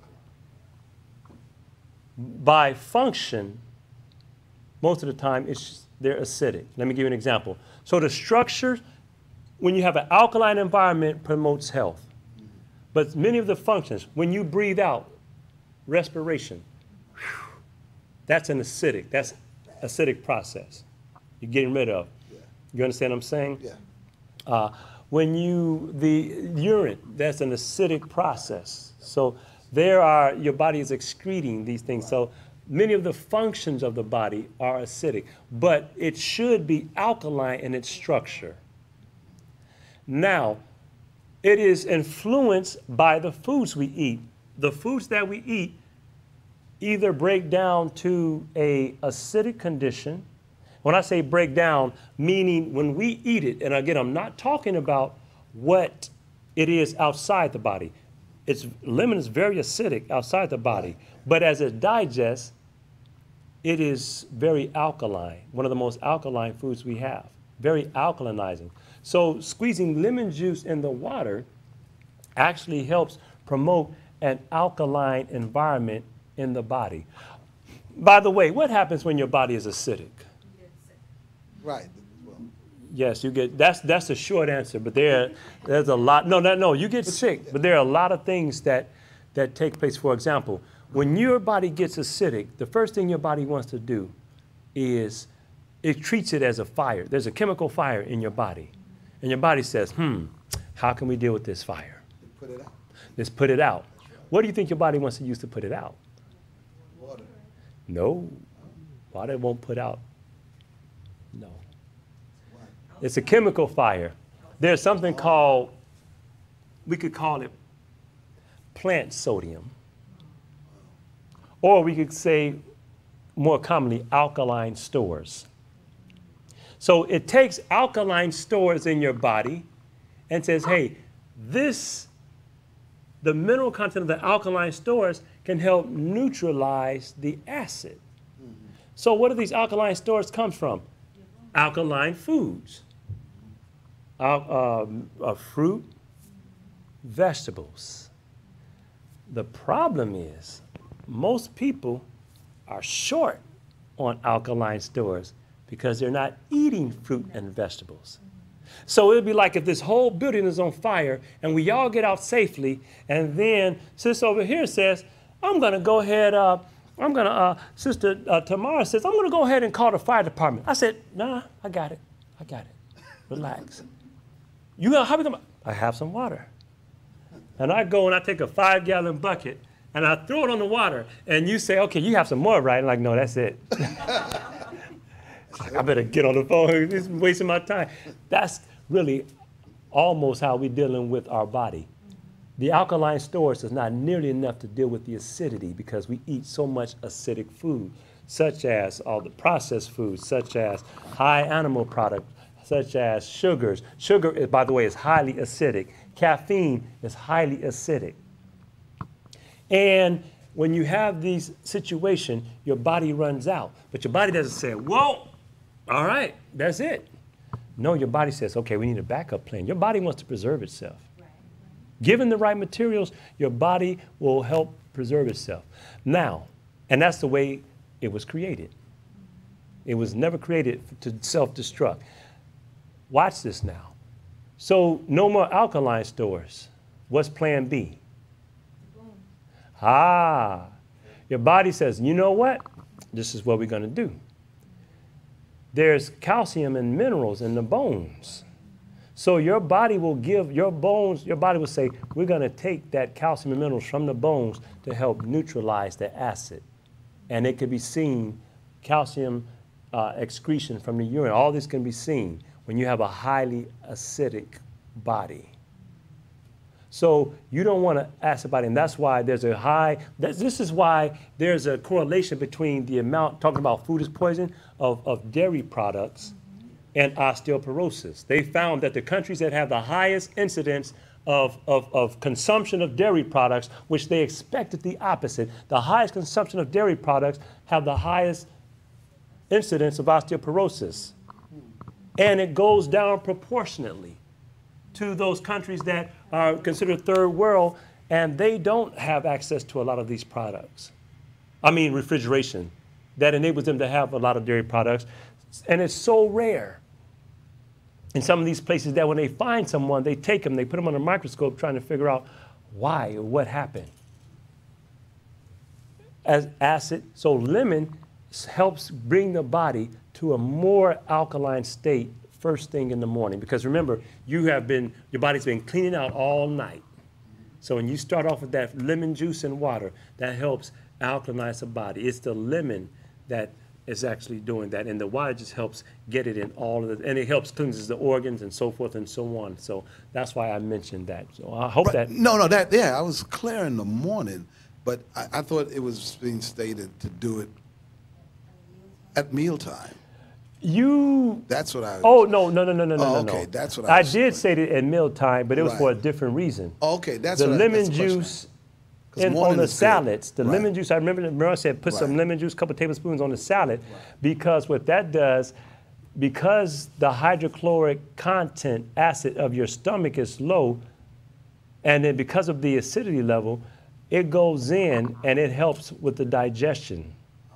It helps because because of the acidity, because it's not digested yet as soon as it goes in, and because of the acidity level, lemon actually helps with the digestion of the food. It helps break down those foods. And they found that adding 2 tablespoons of lemon juice to a meal, and typically people would do it with a salad, actually helped people with acid reflux, and actually helped people in general, well, I shouldn't say acid reflux, but in general, overall digestion. And those, if you ever dealt with acid reflux, you can tell when you're aggravated that you've eaten something. You're like, oh, I had too much tomato sauce, or I had this. Lemon juice helps deal with that. And they say, hey, I feel much better. The food, I don't have that that gastroesophageal reflux thing coming back up. So it helps with that. Thank you very much. You answered the question. Yes. Okay, you're on the digestion, and you talked about drinking with meals. Yes. Could you explain how that? You touched on it a little bit. But, how does that? Why is that problematic? Right. Yeah. Very simple. When your body digests food, very good question. Thank you. The question is, how does drinking with a meal slow down digestion. How does it inhibit digestion? It's very simple. Number one, you have to understand when your body digests, it doesn't digest liquids and solids together. What actually takes place in your stomach, it's separate. It's the liquids and solids have to first separate. The liquids are absorbed, and then the food is digested. If you have a large mixture of liquids and solids together, that's going to slow the process because the process of separation, first of all, is a longer process. But also, in addition to that, you have hydrochloric acid that is in your stomach. And I use the Kool-Aid example. Country Time Lemonade, they have a powder version. And let's suppose that 1 scoop makes 1 quart. And it tastes perfect. I'm just using that.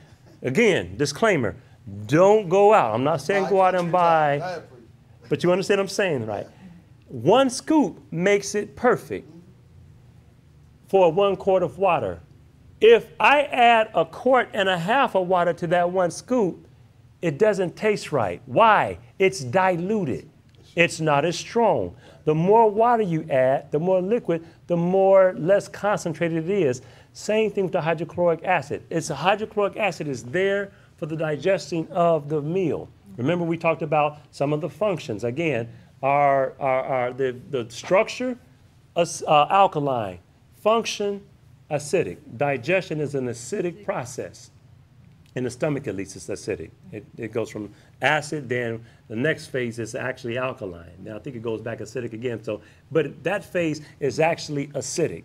Now, when you add water, that hydrochloric acid is now weakened. It is diluted. So if you drink a lot of a lot of liquid with your meals, especially water, then you're going to have a weaker concentration of the acid, and the acid is not acidic enough.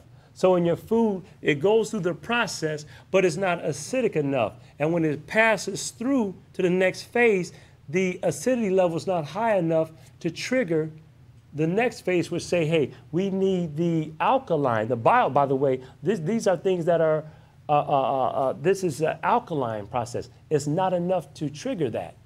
Alkaline minerals to come down, and that process is more of an alkaline process. You understand what I'm saying? Right. So then everything has been messed up from there on, and no part of the digestion is what it should be. But it starts because the hydrochloric acid is not what it should be. So ideally, you want to minimize that. There are always exceptions. There are some individuals that will have problems swallowing because of the muscle content. Some people have to drink something. Then in those situations, I will work with them a little bit differently, and I will have them drink, but it won't be water. This is going to be something with more of a food content. Yes. So that's why, a lot of times they put water on your table and they're giving you water. So you answer the next question, is that the water is actually diluting your digestion process, and therefore it's less effective because you're drinking the water. Yes, here's what you should want to do. Go ahead, when you first get to the table, drink it. Right. Because you know they're going to take all day to get the food there. Okay? In other words, you want to drink all your water at least, ideally, 30 minutes. 20, yeah. 20, but the worst case scenario, 20, 15 minutes before the meal, and then it has time to absorb. Right. And then the effect is very minimal, if at all, then. So you drink, I tell people, drink water between meals, and they say, well, the food is thirsty. I'm thirsty. Well, here it is. If you're thirsty, one or two things. When you're thirsty, either one, the food is highly salted, or a combination of two, you're dehydrated going into the meal. If you drink between your meals, you'll find the thirst will not be as what it should be. The third component, I said two, but there's a third component. There's saliva that comes out and mixes with your food, breaks down the food, it begins the digestion right there. And if you are used to washing your food down with water, that saliva, that first step decreases. So that diminishes the amount of saliva that comes through. That's why if you're used to drinking and washing down your food, when you first stop drinking, you're like, man, the food is dry. It tastes real dry. Endure it for about 21 days. And then your saliva will start to, your body will get the idea that we're not washing down anymore. So your body will then start to produce saliva again, and then you won't have that dryness. And if the food is not overly salted, and if you are keeping up with your hydration, then you'll find you won't have a problem, and you can drink about an hour, hour and a half afterwards. You were discussing earlier some foods that are helpful to those suffering from diabetes, and some of the foods that you were discussing are foods that doctors commonly tell their patients not to eat. Yes. The other thing that a lot of times doctors will do will be to counsel their patients that they should eat 6 small meals a day. What is your recommendation for someone who's diabetic and trying to use the natural foods to reverse or at least control their diabetes, and why do you make that recommendation? Oh, that's a good loaded question. I'm going to give you a loaded answer. No, I'm just kidding. No, here it is. I mentioned that there are 2 components. Unfortunately, I only talked about the one. I didn't talk a lot about how it makes a difference. It takes 4 to 5 hours. Studies show, actually to be specific, 4 to 4.5 hours for the stomach to empty. And when you bring additional food into the stomach before the other is empty, you run into problems. It's not going to digest well. And the best case scenario, like I said, you're going to have this fermentation process to go on that you can get to come out of your body. But a lot of times this fermentation produces alcohol and other things and causes a problem. My diabetics also, I didn't talk about it, but when you deal with diabetes, you have to deal with the idea of insulin resistance. Insulin is what your body uses to take that glucose, once the sugars break down to glucose, and it takes the insulin, goes and says, hey, I'm going to introduce you to a cell. I'm going to put you inside that cell. It has like the key to unlock the door of the cell and that's the job of insulin. Your body, there's something called insulin resistance. I'm trying to give you the short answer to this. What makes your body resistant to anything is the question. What makes your body resistant? Think about this.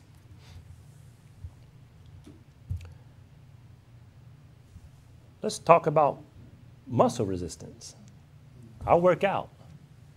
The way you get stronger and bigger, you actually physically go and you work out. You resist it. But now here's what happened. Your body will, you say you do 10 pounds for 10 reps. After a while, guess what? If you do that consistently, that gets light. Right, because the body becomes used to it. Your body is used to it. In other words, your body begins to resist that. So what do you have to do? You have to increase the weight. And the more you increase the weight, the more your body begins to resist. So you have to do it again. And your body gets stronger and stronger. But it also works in other areas, such as caffeine. When you first take caffeine, you take a cup of coffee, you're like, woo! But if you continue to drink, the more you drink, the more your body begins to resist. And so it takes more caffeine to have the same effect. It's the same way in how we use when you take certain vaccinations. They expose it and then they come back for round 2 because they make your body more and more resistant to it. Now, insulin, which is a hormone, your body can become trained to resist insulin. How does it do that? Because it keeps getting exposed more and more to it. Did you think about this? Our diet is pretty bad now.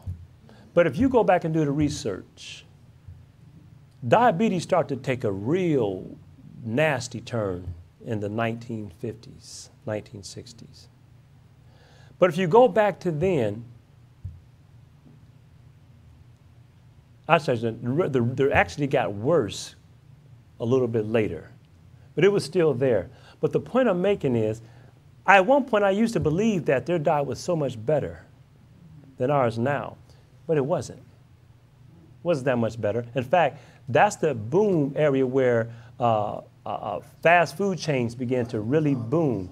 McDonald's, pizza chains, and then you had, I've seen little things where you have the people, you pull up to the car and the women walk out there, or the person walk out there with the tray. What do you want? The drive-in. That was when that became popular.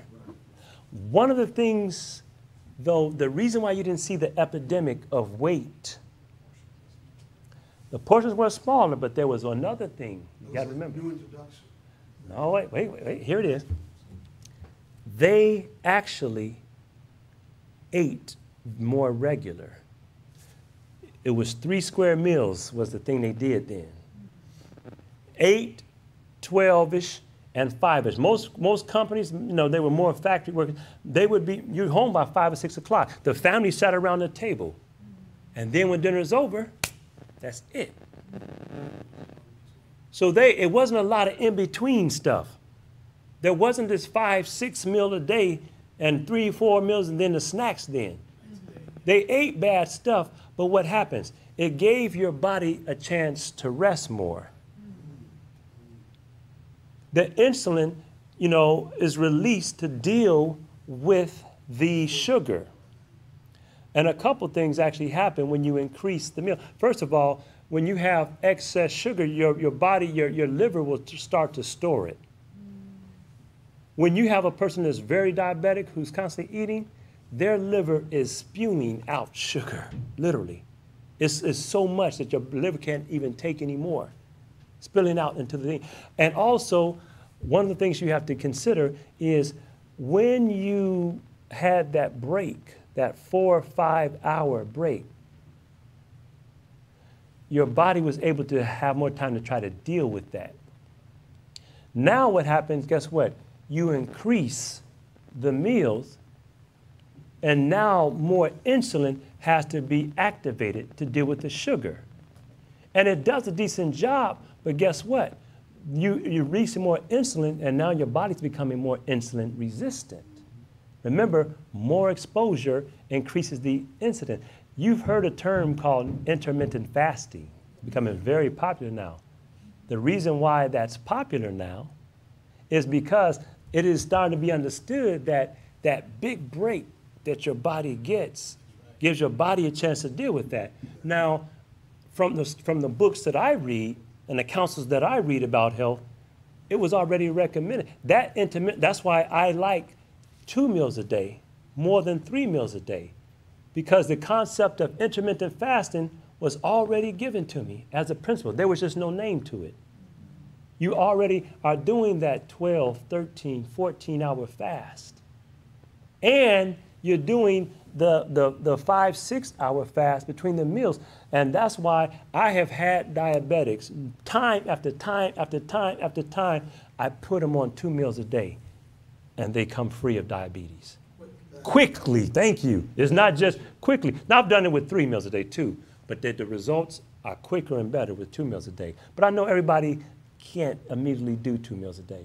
But I don't care if you're eating 5 or 6, I immediately try to get them to at least 3, because that space your body needs to deal with the food and for your stomach to empty, because it doesn't even make logical sense. If you're telling me that my body's trying to deal with putting all this sugar, why is more exposure is going to cause more problems? I don't get it. So, at any rate, yeah, that is definitely. We have time for one more? Did that answer your question at all? Yes. Yes. Okay. Tell me what you know, if anything, about Parkinson's disease. Do I know anything about Parkinson's disease? Now, I can do 2 things. We could talk a little bit about it after the meeting. I typically try not to get very specific, because when you give very specific information, people sometimes is no. What will happen is Because sometimes people will ask me about specific things and that they're dealing with. And I try to keep it general because everything doesn't relate to everything. But I do know a little bit about it. I did a research project on it several years ago. Parkinson's disease is I'm going to keep it general. That's why I'm giving you the disclaimer. It is a neurological degeneration, and it takes place in the brain. And what, at least from the information that last time I researched it, it was found that parts of the brain began to have began to degenerate. And really, when you deal with Parkinson's, even Alzheimer's, they say is a similar situation. What I was told, in fact, I had a doctor tell me this, it just depends on what part of the brain. And in fact, I saw where this doctor, because my dad had Parkinson's years ago, and he, passed away a long time ago from something else, but he had Parkinson's. And when the doctors would show us, he said that they called his Parkinson's plus. And he showed where there was because he had symptoms of Parkinson's and symptoms of Alzheimer's. And he basically showed where this section, if it begins to degenerate, will cause symptoms, Parkinson's symptoms. And really, diseases are simply just symptoms. And that's why I don't really like the naming of the diseases, because it's a little misleading. I know the medical system, they use these namings, but a lot of times my question is, what is the body doing? And I look at what is the body doing, and then from what the body doing, because when you start dealing with osteoporosis, osteoarthritis, rheumatoid arthritis, it's really very similar. It's the same thing going on. They just give it different names because it has a different component to it. You understand what I'm saying? But going back to your original question, so you have Parkinson's, and then on this part that's closer to the front of the brain, you have Alzheimer's. And then they found that sometimes if it is a thing kind of between the two, they would call it Parkinson's plus. That's at least what one specialist, he was a specialist, a neurological specialist. That's the way he explained it to me, that, that depends on where it is. Now, as far as the specifics, I would have to go back and look at some more detail, because like I said, I did a research project on it, but in all honesty, I have not had a client with that for years and years and years and years and years. So I have information on it, but I don't remember exactly what foods and what I did. But I can tell you this, the same foods are usually going to be therapeutic. The things that I mentioned about Alzheimer's, the oleocanthal, are going to have the similar effect. In other words, what I found is there's not a lot of deviation sometimes. Many diseases, degenerative diseases, are caused by very similar things that just happen at different places in the body.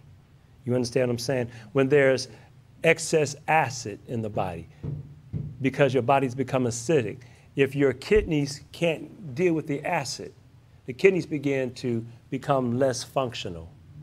And then you start to see fluid retention, starts to produce problems of the heart. High blood pressure, I found related to kidneys a lot. Congestive heart, related to the kidneys and the function of the kidneys, which is also connected to calcium and calcium absorption because of the thyroid and the parathyroid.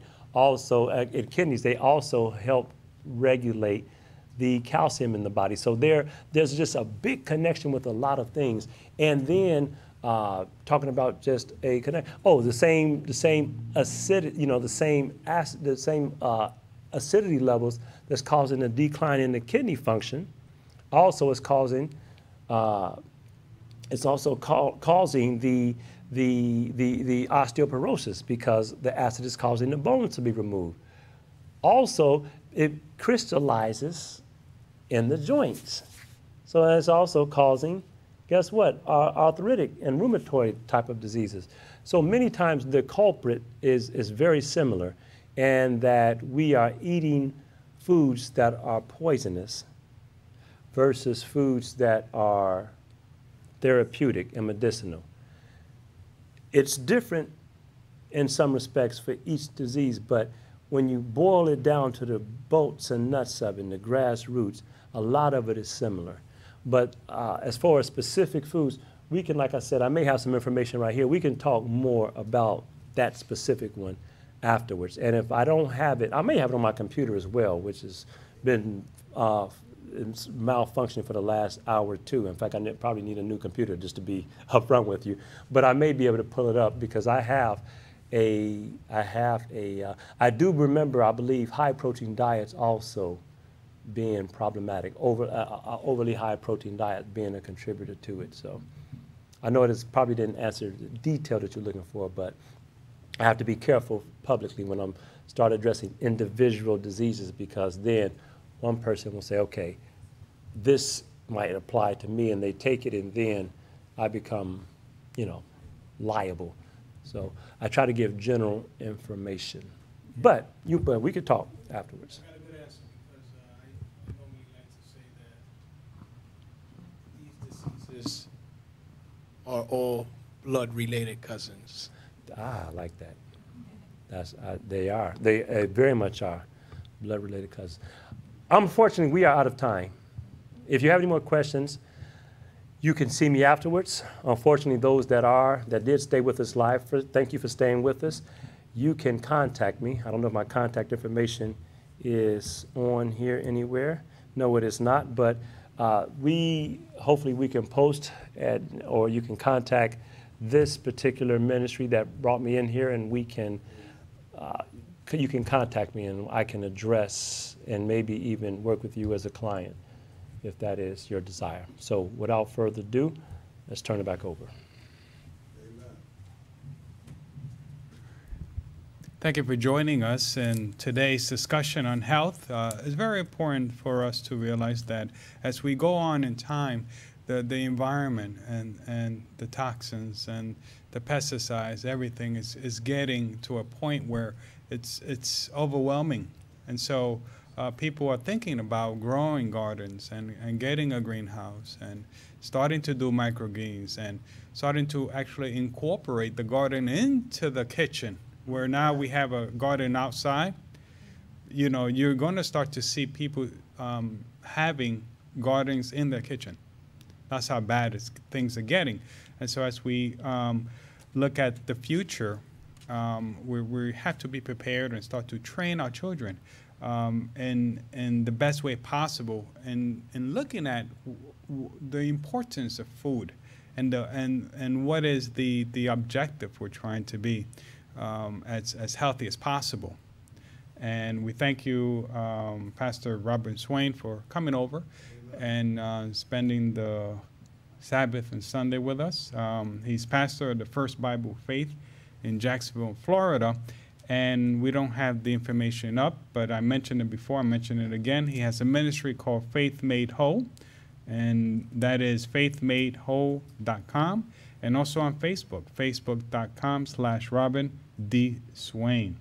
So if you want to contact him, you can please do so. We are very fortunate to have this discussion, and we pray that in the future, as your faith grows, so does your health. So thank you for joining us here at Covenant Adventist Church. Join us next week as we continue Sabbath School, Sermon, and Bible Study. So thank you very much for supporting us. And at this time, we're going to pray. Let us bow our heads. Dear Heavenly Father, we thank you, dear Lord, for giving us this special, wonderful message. We know that our pioneers practiced health, and they were healthy. Of course, they had a different life, and we know that us as Christians, today we should do the best we can to be balanced in our habits and continue to strive for better health by eating the proper foods, and to change our minds as how we see foods. In this country, celebration starts with food. But we know, dear Heavenly Father, that in order for us to really celebrate and be happy, we have to be healthy. Being healthy is a beautiful thing.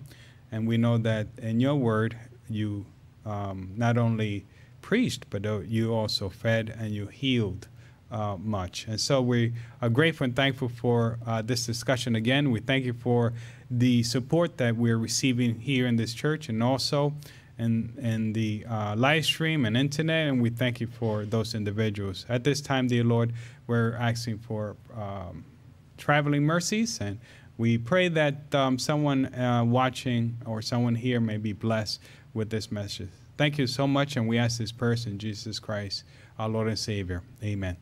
Thank you again, and enjoy your week.